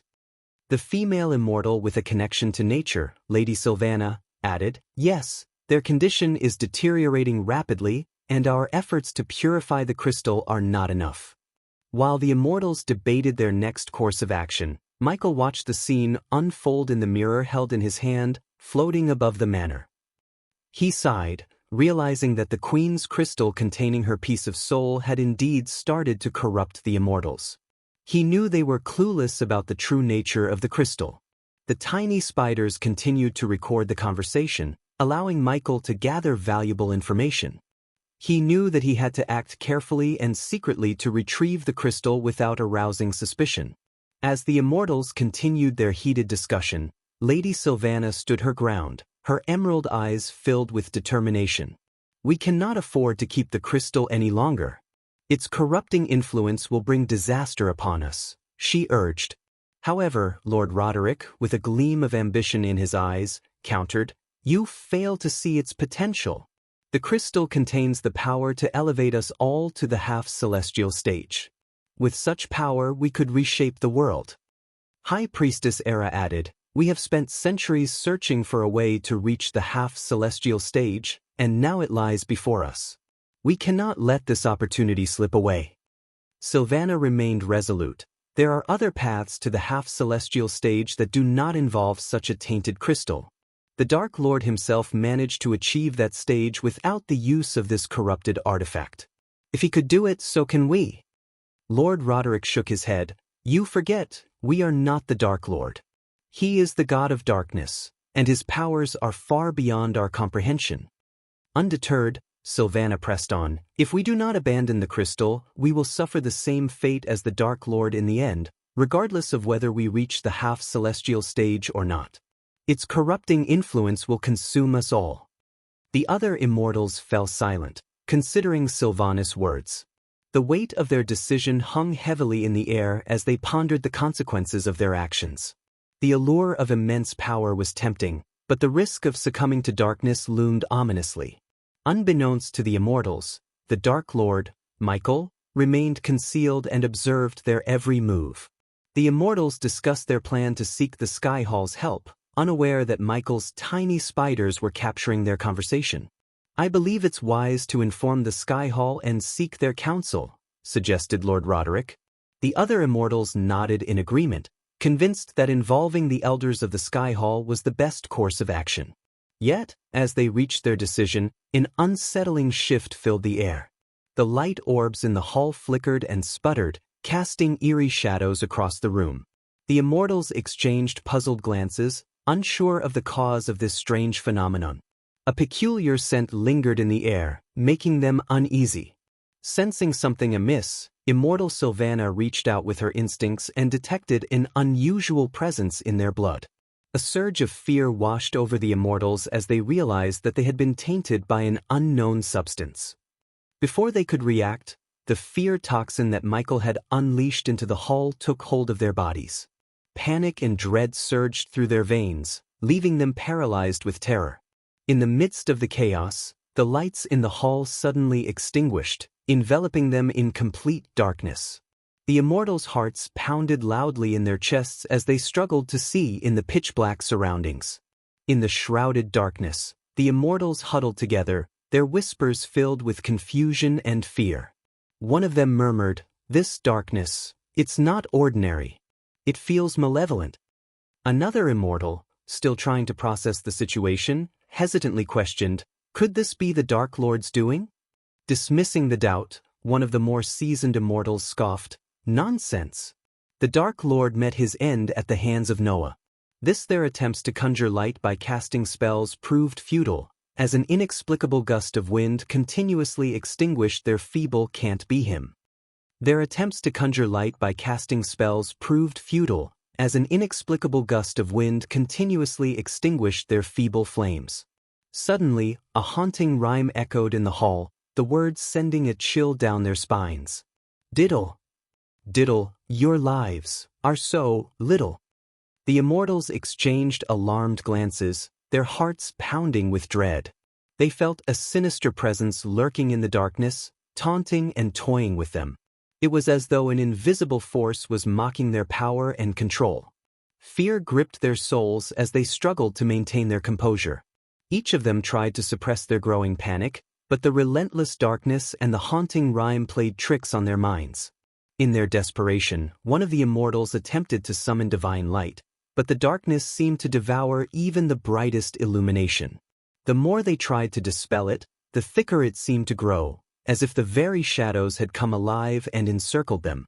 In the suffocating thickness of the darkness, the immortals were blinded, unable to see anything around them. They shouted out into the void, their voices trembling with fear, demanding to know who was behind this sinister manifestation. To their horror, a menacing, devilish voice echoed back, chilling them to the bone.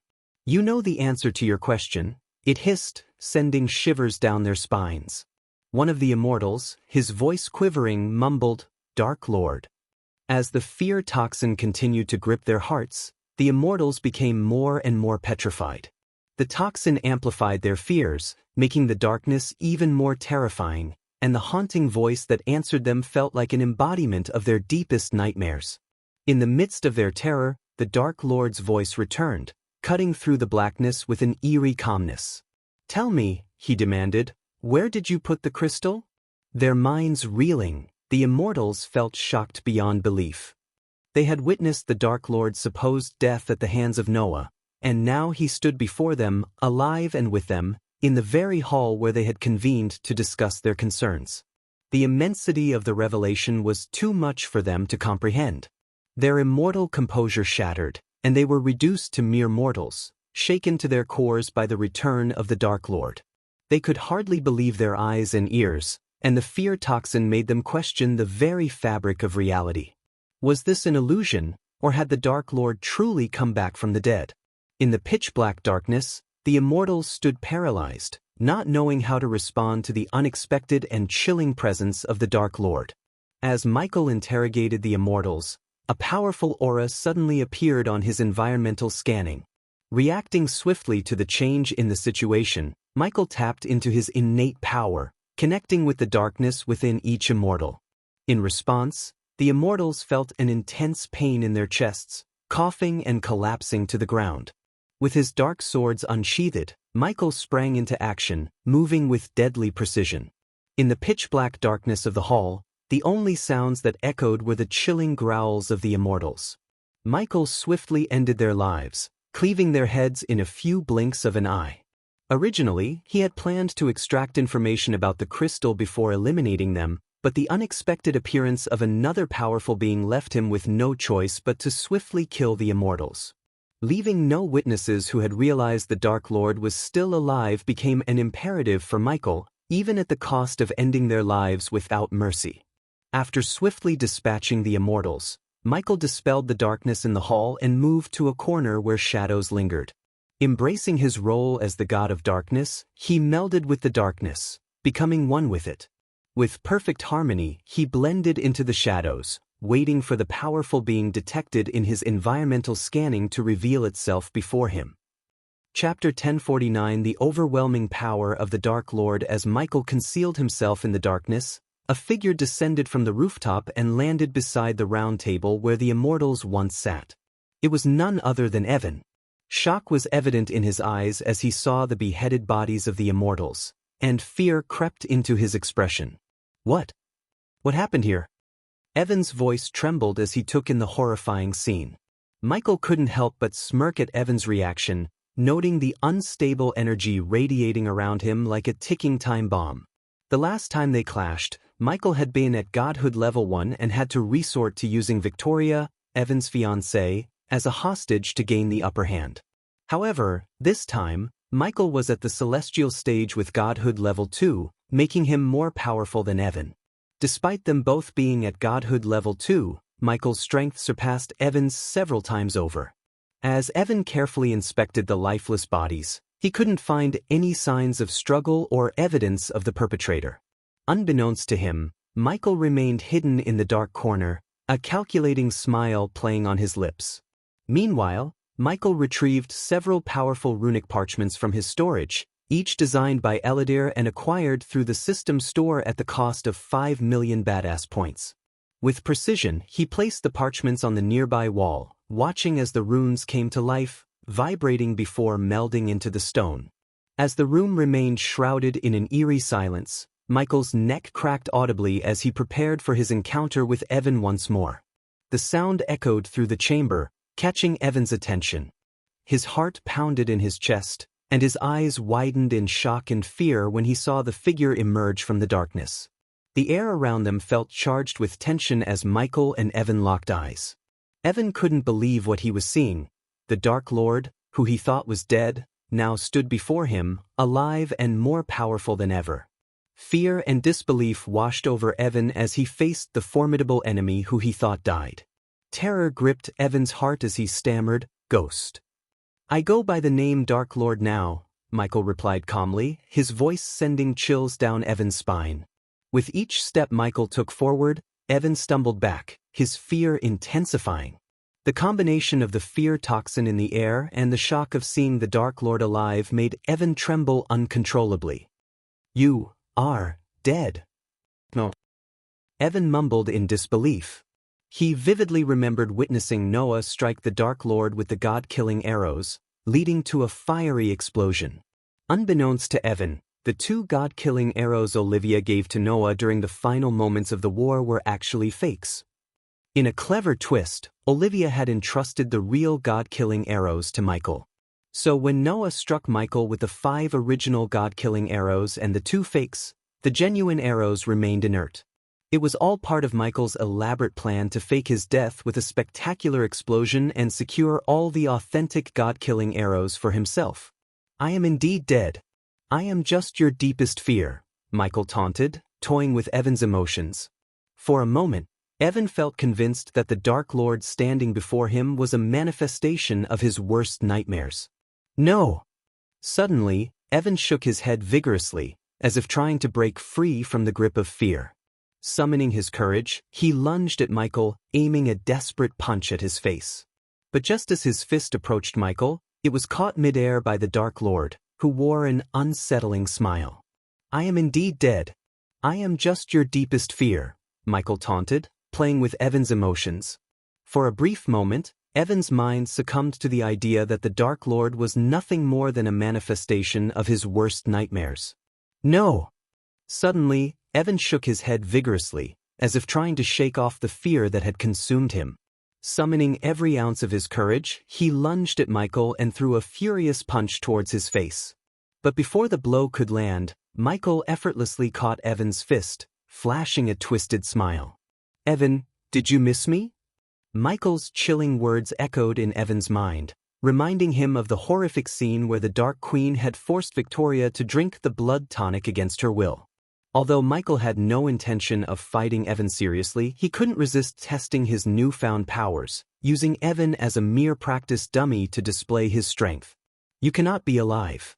I saw you explode into bloody mist," Evan growled, still struggling to accept that the Dark Lord stood before him, very much alive. "Don't believe everything you see and hear, Evan," Michael retorted. With a swift and powerful punch, he struck Evan right in the chest, sending him hurtling through the air until he collided with the wall.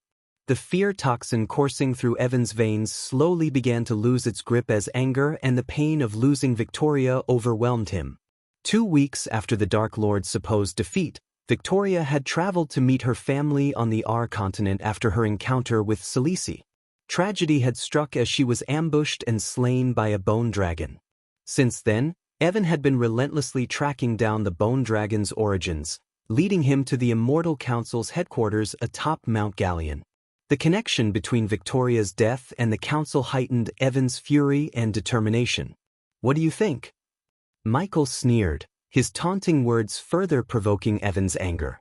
Unbeknownst to Evan, the tragic death of Victoria was not the doing of the Dark Queen or the Dark Lord, but rather a manipulative scheme orchestrated by Xianxia's death squad. Read Chapter 1024. When Xianxia saw the devastation in Victoria's house following the Dark Queen's visit, she cunningly devised a plan to exploit Evan's emotions. Believing that the Dark Queen had harmed Victoria and would use her life as leverage, Xianxia ordered her death squad member, Stormwing, to stage Victoria's death as an accident. As per Xianxia's orders, Stormwing led the Bone Dragon, which had previously escaped from the Immortal Council, to Victoria's location, orchestrating the fatal encounter. When Evan arrived, all he found was a pool of blood and the heartbreaking sight of Victoria's severed wrist, spared by the jaws of the vicious creature. Consumed by overwhelming grief and seething with fury, Evan's heart was now consumed by the pursuit of vengeance. In his anguish, he became a relentless hunter, relentlessly tracking the bone dragon with a determination bordering on madness. As Michael snickered arrogantly, Evan's grief and anger reached its breaking point, firmly convinced that the Dark Lord was responsible for Victoria's tragic death. Blinded by his emotions, he didn't even consider the possibility that someone else might be behind the horrifying act. Fate, it seemed, had brought Evan face to face with the one he believed had taken everything from him. "Bastard!" Evan's anguished scream tore through the air as he lunged at Michael once more. His fists flew like a wild storm, driven by the madness of loss and despair. But Michael was no ordinary opponent. He deftly evaded every punch and kick with ease, his movements fluid and precise. With the help of the powerful runes, the mountain concealed their battle from prying eyes, forming an illusion that shielded them from the outside world. But even within the illusion, Evan's fury and desperation were palpable. As Evan's relentless assault continued, Michael sensed that his opponent had yet to unleash his true power. Tauntingly, Michael questioned Evan's choice of fists over spells and godly abilities. "Is this how you fight a man who killed your love?" Michael sneered, blocking Evan's punch effortlessly and retaliating with a deadly black bolt of lightning. The powerful surge of energy sent Evan hurtling through the air once again, a painful reminder of the one-sided nature of their battle. As Evan's desperation escalated, he channeled all his power into a grand display of spells. The air crackled with energy as he unleashed overwhelming forces, causing the hall to tremble and the very ground beneath them to quake. First, Evan conjured a tempest of swirling winds that tore through the hall, shattering the marble walls and tossing debris into the air like deadly projectiles. The winds howled with fury, threatening to consume everything in their path. Next, he summoned celestial flames that burned with an intensity beyond imagination. The flames danced and twirled, creating a fiery inferno that threatened to consume the entire space. But as Evan's onslaught continued, Michael calmly raised his hand and an energy shield dome formed around him. The responsive shield, a testament to his newfound power as a level 2 god, grew in size and strength. The shield expanded, encompassing the entire hall, and its luminescent glow intensified, emanating an aura of invincibility. The clash of their powers was a spectacle to behold. Evan's spells collided with the resilient energy dome, but they failed to penetrate its formidable defense. The swirling winds and raging flames struck the dome, only to be dispersed harmlessly around Michael. With each failed attempt, Evan's frustration grew, and he unleashed even more potent spells. He tried to bring down the energy dome with bolts of celestial lightning and torrents of freezing ice, but nothing could breach the shield's impenetrable barrier. Meanwhile, Michael remained composed, his eyes cold and calculating as he analyzed Evan's every move. His dark armor glimmered, absorbing the impact of Evan's attacks effortlessly. As the battle raged on, it became apparent that Evan's rage had clouded his judgment. Michael's mastery of darkness and his strategic use of the responsive shield gave him an undeniable advantage. With each futile attempt, Evan's confidence waned, and the reality of facing a truly living Dark Lord began to sink in. The power of Michael's responsive shield astonished even him. As Evan's relentless spells crashed against the shield, it absorbed nearly 90% of their destructive force, leaving Michael unharmed behind his dark armor. The hall became coated in a layer of frost from Evan's icy spells, but it seemed to have little effect on the Dark Lord. The runes Michael had placed earlier concealed the battle from outside detection, ensuring that no one would interfere or sense the immense clash between the two gods. Evan, infused with powers beyond his own, tried desperately to match Michael's might, but it was clear that he was nowhere close to being a true god like Michael.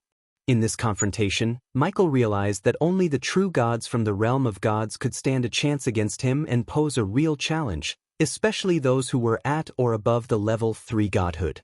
Evan's power, gained by grace that was not his own, proved inadequate against the might of the Dark Lord. As the battle continued, Michael's calm demeanor contrasted sharply with Evan's growing frustration and desperation. Each strike from Evan's spells was effortlessly countered by the responsive shield, leaving Evan feeling powerless in the face of such overwhelming darkness. "My turn." With a sinister smirk, Michael's hands crackled with power as he raised them, preparing to unleash his own devastating spells. From his palms, sharp wind blades surged forth, slicing through the air with deadly precision. Accompanying the wind blades, bolts of dark lightning erupted, crackling and searing through the atmosphere. But that was not all. The very air above Evan seemed to obey Michael's command, as more lightning bolts materialized from thin air, raining down with electrifying force.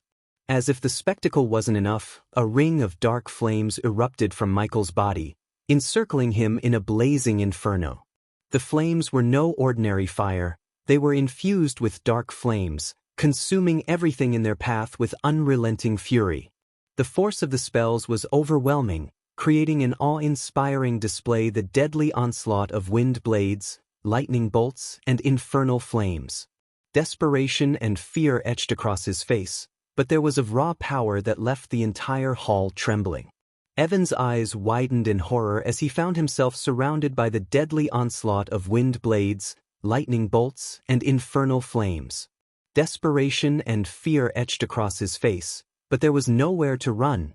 He was trapped within the swirling tempest of Michael's wrath. The wind blades tore through anything they touched, leaving behind a trail of destruction. The dark lightning bolts crackled with energy, striking Evan from all directions, filling the air with blinding flashes of light. Meanwhile, the ring of dark flames incinerated everything in its path, leaving nothing but ashes in its wake. The hall that was once a symbol of power and authority now lay in ruins, torn asunder by the force of Michael's spells. The walls crumbled, and the elegant decorations were reduced to mere debris. The once grand and dignified space was now a scene of chaos and devastation, a testament to the unmatched power of the Dark Lord. As the dust settled and the echoes of the spells faded away, Evan lay defeated amidst the ruins of the hall. His body was battered and broken, and his spirit was crushed by the overwhelming might of the Dark Lord. Michael stood tall amidst the destruction, his dark armor glistening with power, a silent but formidable force that had left Evan utterly powerless. Chapter 1050 Outsmarting Selisi in every way. Several days before the battle between Evan and Michael, the journey from our continent to Elon was incredibly vast, spanning a great distance that took many cultivators several days to traverse. Most preferred to use teleportation portals to shorten the trip, but Victoria, instead, decided to embark on a long flight lasting several days.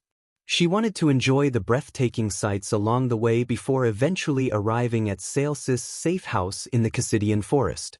From there, she planned to use a teleportation portal to reach her final destination. As evening descended, the sky transformed into a magnificent canvas adorned with twinkling stars, shining brightly like precious jewels. 3 large, luminous blue moons hung gracefully in the sky, casting a gentle glow over the world below. Victoria soared through the air as she flew above a vast and majestic canyon. The walls of the canyon were towering and rugged, displaying a breathtaking blend of red and orange hues as the setting sun painted them with its warm rays.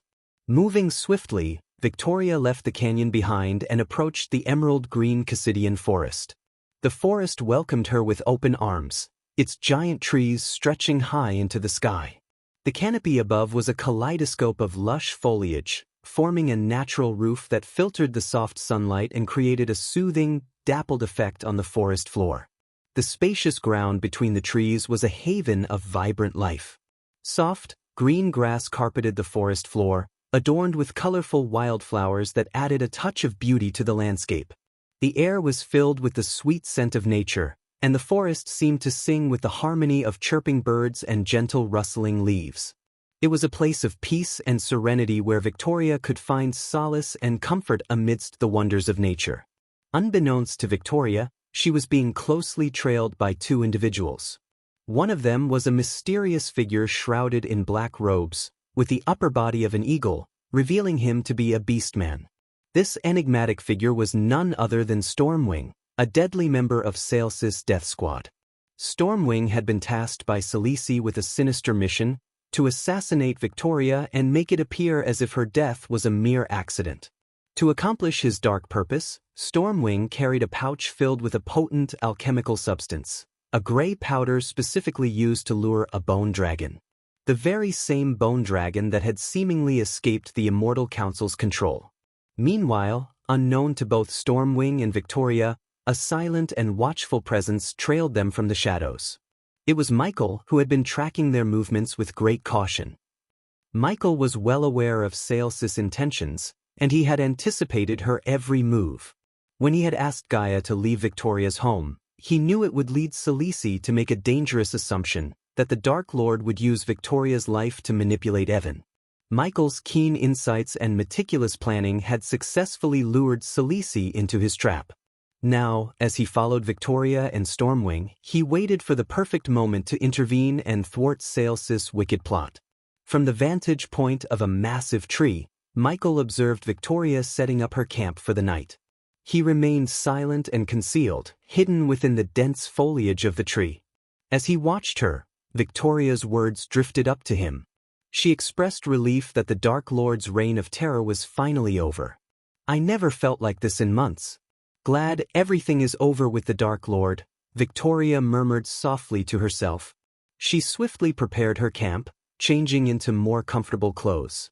Respectful of her privacy, Michael looked away, refusing to invade her personal space. With her camp arranged, Victoria conjured a gentle spell to ignite a warm campfire. Seating herself before the crackling flames, she placed her long sword by her side and closed her eyes, entering a state of peaceful cultivation. Unbeknownst to her, Stormwing was silently descending from the skies, landing on a distant branch, unaware that every movement he made was being meticulously observed by the Dark Lord. As Stormwing approached, he carried a handful of bone dragon bait, a potent substance used to attract the deadly creature. With a subtle movement, Stormwing released the gray powder into the air, allowing it to disperse around Victoria's camp.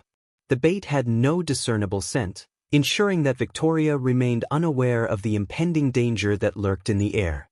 "My job here is done." With a sly grin concealed beneath his hood, Stormwing believed his task was complete. He swiftly departed from the forest, cautious not to be caught between the bone dragon and Victoria. Fully aware of Victoria's limited cultivation at the core strengthening stage, Stormwing knew she would be defenseless against a formidable fusion stage bone dragon. From his hidden perch, Michael kept a keen eye on Stormwing's every move, his mind racing with calculations and strategies. Moments after Stormwing's departure, a distant rumble echoed through the forest, catching Michael's attention. He knew that such a sound was impossible, for the sky above was clear and devoid of any storm clouds. Recognizing the peculiar noise as the bone dragon's thunderous wings, Michael understood that the powerful and deranged creature was heading straight for Victoria's location. Unaware of the imminent danger, Victoria continued her peaceful cultivation on the ground. The tranquility around her soon gave way to an eerie darkness as the colossal creature approached, its monstrous form casting an ominous shadow on the forest floor. The trees quivered violently in response to the bone dragon's immense power. Suddenly, Victoria's eyes snapped open, a surge of instinctive alertness coursing through her. She sensed a formidable presence nearby, a feeling of danger that sent shivers down her spine. However, she was unable to detect Michael, the Dark Lord, as he skillfully concealed himself within the darkness, a master of blending in and remaining hidden. As the bone dragon drew nearer, the ground trembled under its immense weight, and the air seemed to grow colder, carrying the scent of danger that Victoria couldn't ignore. Little did she know that this creature had been driven to madness after being imprisoned for decades, and it was now on a destructive path, seeking to unleash its fury upon any living being it encountered. Michael silently observed the scene as the bone dragon descended through the thick canopy, leaving a trail of destruction in its wake, much like a raging storm. Its skeletal form, devoid of flesh, gave it an eerie and sinister appearance. With its crimson-red eyes emanating a palpable killing intent, the dragon's immense size instilled fear in Victoria's heart. The bone dragon's eyes locked onto Victoria, alive and breathing human, and its roars echoed through the forest, shaking the very ground beneath them. The dragon's hatred for humans, stemming from its long captivity, fueled its aggression upon seeing Victoria. It lunged at her with a ferocious snap, aiming to devour her in a single gulp. Victoria's instincts kicked in, and she swiftly evaded the bone dragon's massive jaw, narrowly escaping its deadly bite. Panic surged within her as she realized her sword was left behind at the now extinguished campfire. With each step the dragon took, the forest around them crumbled, uprooting trees like mere twigs. Desperate to defend herself, Victoria tried to cast spells, but before she could muster enough energy, the bone dragon's bone claws struck her with devastating force. She was sent hurtling through the shattered trees, leaving her body battered and bleeding. In agony, Victoria coughed up blood, her dress torn and covered in mud. Her leg and arms broken from a single strike, Victoria reached for her space ring that had fallen off her finger during the fall. Crawling backward, she sought her only hope of survival, a teleportation scroll within the space ring. However, the bone dragon was relentless, closing in with each thunderous step. Fighting back tears, Victoria clutched a broken branch with her good hand, trying to stand despite her injuries. "I am sorry, Evan." In the midst of pain and despair, she whispered an apology to Evan, reflecting on the cruel twists of fate that had led her to this dire moment. "Come on, you ugly son of a bitch!" Victoria roared in defiance, refusing to yield without a fight. Though facing a seemingly insurmountable foe, she refused to give up her will to survive. The bone dragon sensed Victoria's fear and reveled in her suffering, enjoying the taste of vengeance against humans. As it advanced towards her, she clenched her fists, ready to face her doom with courage, despite knowing she stood no chance against the colossal beast.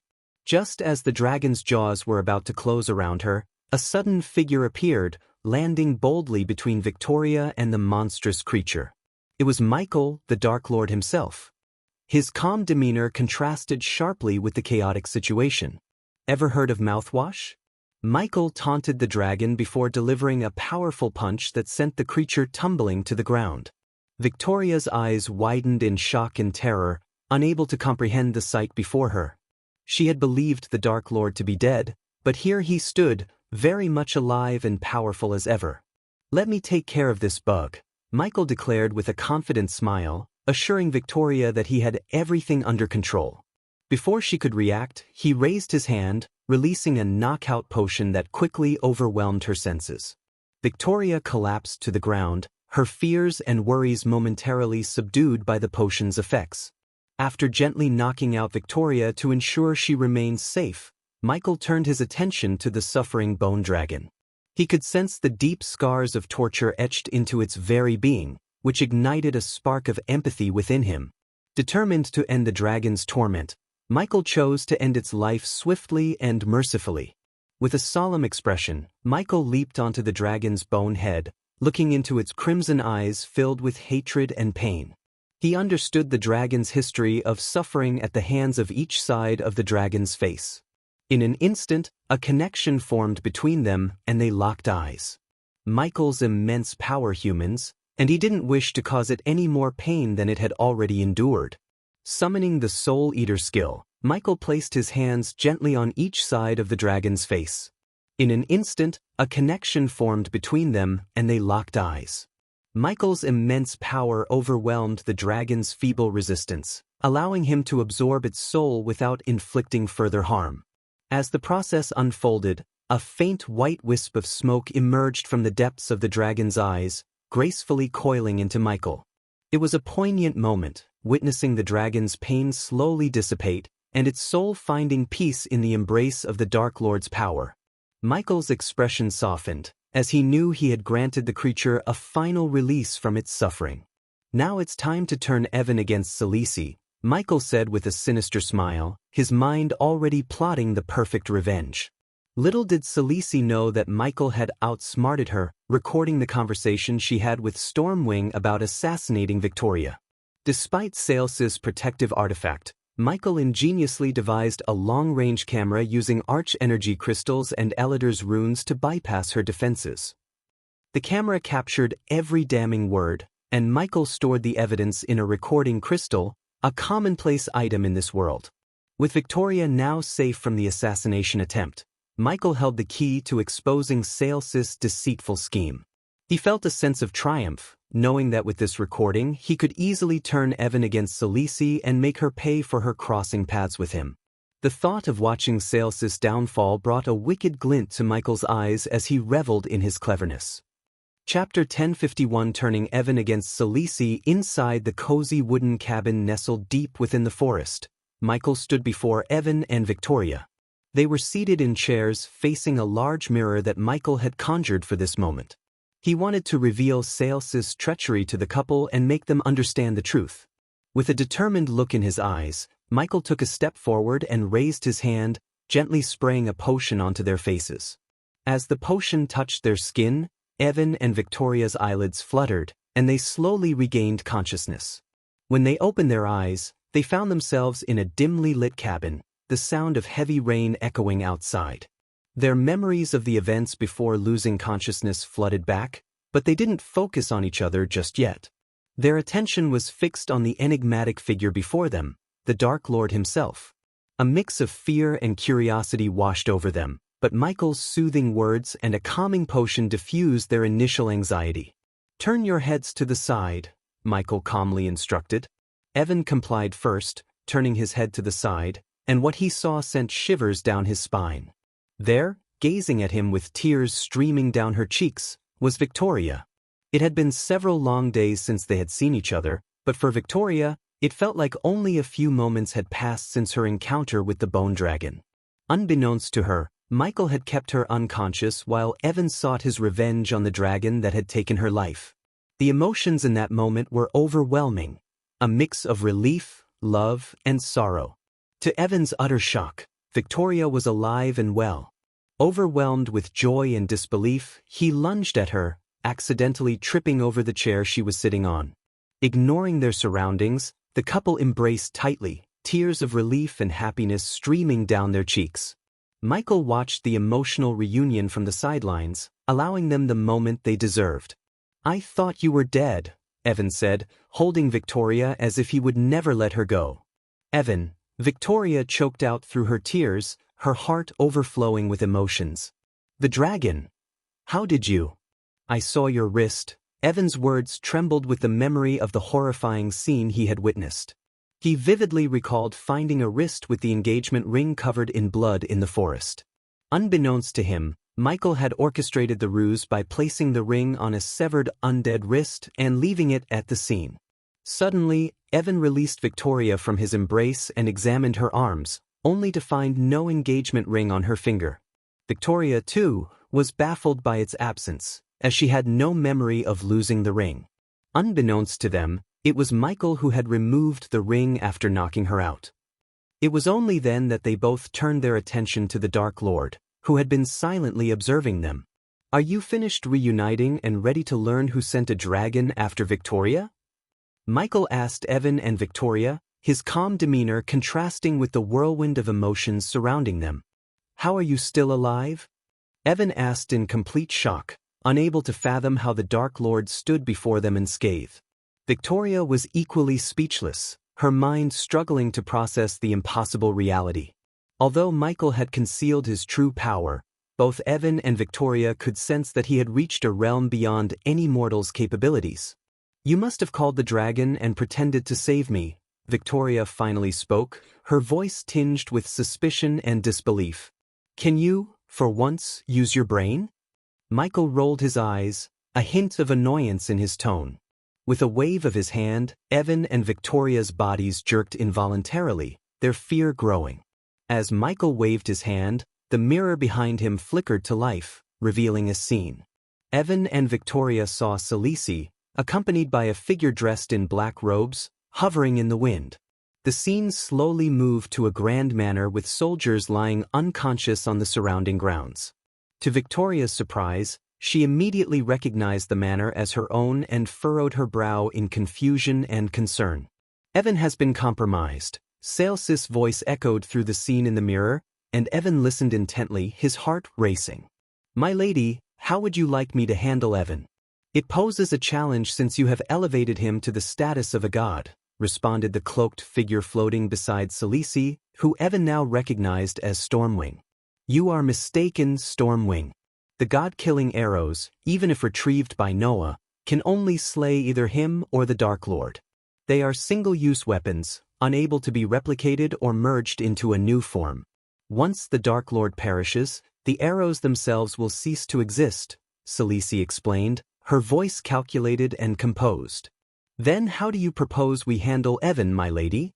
The longer we allow Evan to roam freely, the greater the potential damage he can inflict upon our entire operation," Stormwing inquired, concern lacing his voice. "If Evan has indeed struck a deal with the Dark Lord, his actions will undoubtedly revolve around the life of Victoria. The Dark Lord will undoubtedly use Victoria as a pawn to manipulate Evan into carrying out his bidding. However, if we eliminate this pawn, Victoria, the Dark Lord's hold over Evan will crumble. Evan is a valuable asset that we cannot afford to let slip away," Xianxia explained, her tone firm and resolute. Evan's and Victoria's minds went blank with shock and confusion as they listened to Xianxia's ruthless plan. Michael couldn't help but grin, seeing the emotions play across their faces. Xianxia intended to turn Evan into a weapon against the Dark Lord, but little did she know that Michael was now turning Evan against her. "Eliminate Victoria, Stormwing. Make it appear as though her death is accidental. If the Dark Lord truly struck a deal with Evan, we cannot orchestrate her demise to make it seem like the Dark Lord was responsible. It would raise suspicions and Evan might grow wary. However, if her death appears to be an unfortunate accident, the Dark Lord will lose his hold over Evan. This will enable Evan to focus his energies on defeating the Dark Lord's army without the distraction of his fiancée. I can channel his grief and anger towards our advantage. Xianxia's cold and calculating voice echoed through the cabin. The pain of betrayal slowly dug deeper into Evan's heart as he clenched his fist. He had served and believed in Xianxia, thinking she was a strong and benevolent leader, only to be proven wrong. The revelation showed Evan that Xianxia was not the leader he thought she was, but a vengeful snake. "Is that so?" Michael snickered, his eyes narrowing as he focused on the image of Stormwing. For a brief moment, Stormwing's cloak. "No, this must be trickery." Victoria shouted in disbelief, unable to accept the shocking truth. "Is that so?" Michael snickered, his eyes narrowing as he focused on the image of Stormwing. For a brief moment, Stormwing's cloak moved, revealing a glimpse of his upper body, and Michael's instincts picked up on a crucial detail. With another wave of his hand, Michael changed the scene in the mirror once again. This time, he showed Stormwing standing atop a tree branch, pouring a gray powder into the air. As the scene unfolded, Victoria's memories came rushing back. She recalled the events of the campsite, the peaceful cultivation, and the sudden ambush by the bone dragon. "What he scattered in the wind is a powerful substance that lured the bone dragon to your place," Michael explained calmly. "Lady Xianxia, she cannot." Victoria's voice trailed off, unable to comprehend the depth of Xianxia's betrayal. Michael understood her confusion, knowing how skilled Xianxia was at manipulation. Blaming the Dark Lord and painting him as the villain was a tactic that easily deceived people, even those like Victoria who believed in her cause. As silence enveloped them, Michael allowed Victoria and Evan to process the shocking revelation. "I have seen him." Evan finally broke the silence. "I saw him once," he continued, recalling a day when he entered Xianxia's meeting hall and saw a figure leaving through a window. Although Xianxia dismissed it as one of her spies, Evan had caught a glimpse of an eagle-faced man, just like the one the Dark Lord had shown them. "You and the whole world believed I was evil. You said I am evil when I destroyed Wuxia. You said I'm evil when I fought Nagaland. But you never bothered to ask why." Michael's voice was cold and powerful, sending shivers down Evan and Victoria's spines. They were left speechless, unable to trust anyone anymore, as the truth of Xianxia's betrayal sank in. Evan's mind replayed Xianxia's words about fighting the Dark Lord's minions and making Victoria proud, only now realizing it was all a manipulative ploy. "Think about this. She could have called off the assassination because the whole world saw me dying, including Xianxia. Yet she proceeded with a hit, just to manipulate and use you," Michael revealed, exposing Xianxia's deceit. But there was more shocking news to come. Michael revealed that the powers Xianxia had given Evan were killing him. Evan wasn't born as a god, yet Xianxia had somehow infused his body with a grace that was now rejecting him. "The grave is rejecting you. It's only a matter of time before your soul explodes into nothingness," Michael stated, leaving Victoria in panic and her heart aching for Evan's fate. Evan was stunned, unable to dismiss the acute pain and energy radiation surrounding him. The reality of his body rejecting the grace Xianxia had given him was hard to ignore. He knew the Dark Lord wasn't lying to him. His words resonated with Evan's own experiences. "If you don't believe me, you are welcome to leave this place. But when you explode, you will take out everyone around you," Michael warned Evan. Victoria, on the other hand, was hesitant to trust Michael completely. She questioned his intentions, fearing that he might be manipulating them for his own gains. "So how do we know we can trust anything you say? What if you are just manipulating us?" Victoria questioned. "He is not," Evan answered Victoria. "I feel something wrong with me. I asked Xianxia, but she said it was nothing. But I can feel the grace is rejecting my body." When Evan explained, Victoria instinctively grabbed Evan's hand and shivered at the thought of losing him. "Whether you choose to believe me or not, I am the only one who can save you and reveal the truth of what's really happening. I am not your enemy, Evan. In fact, neither you nor the world truly understands the impending terror that awaits us," Michael asserted. His voice was filled with conviction, and he looked directly into Evan's eyes, trying to convey the urgency of the situation.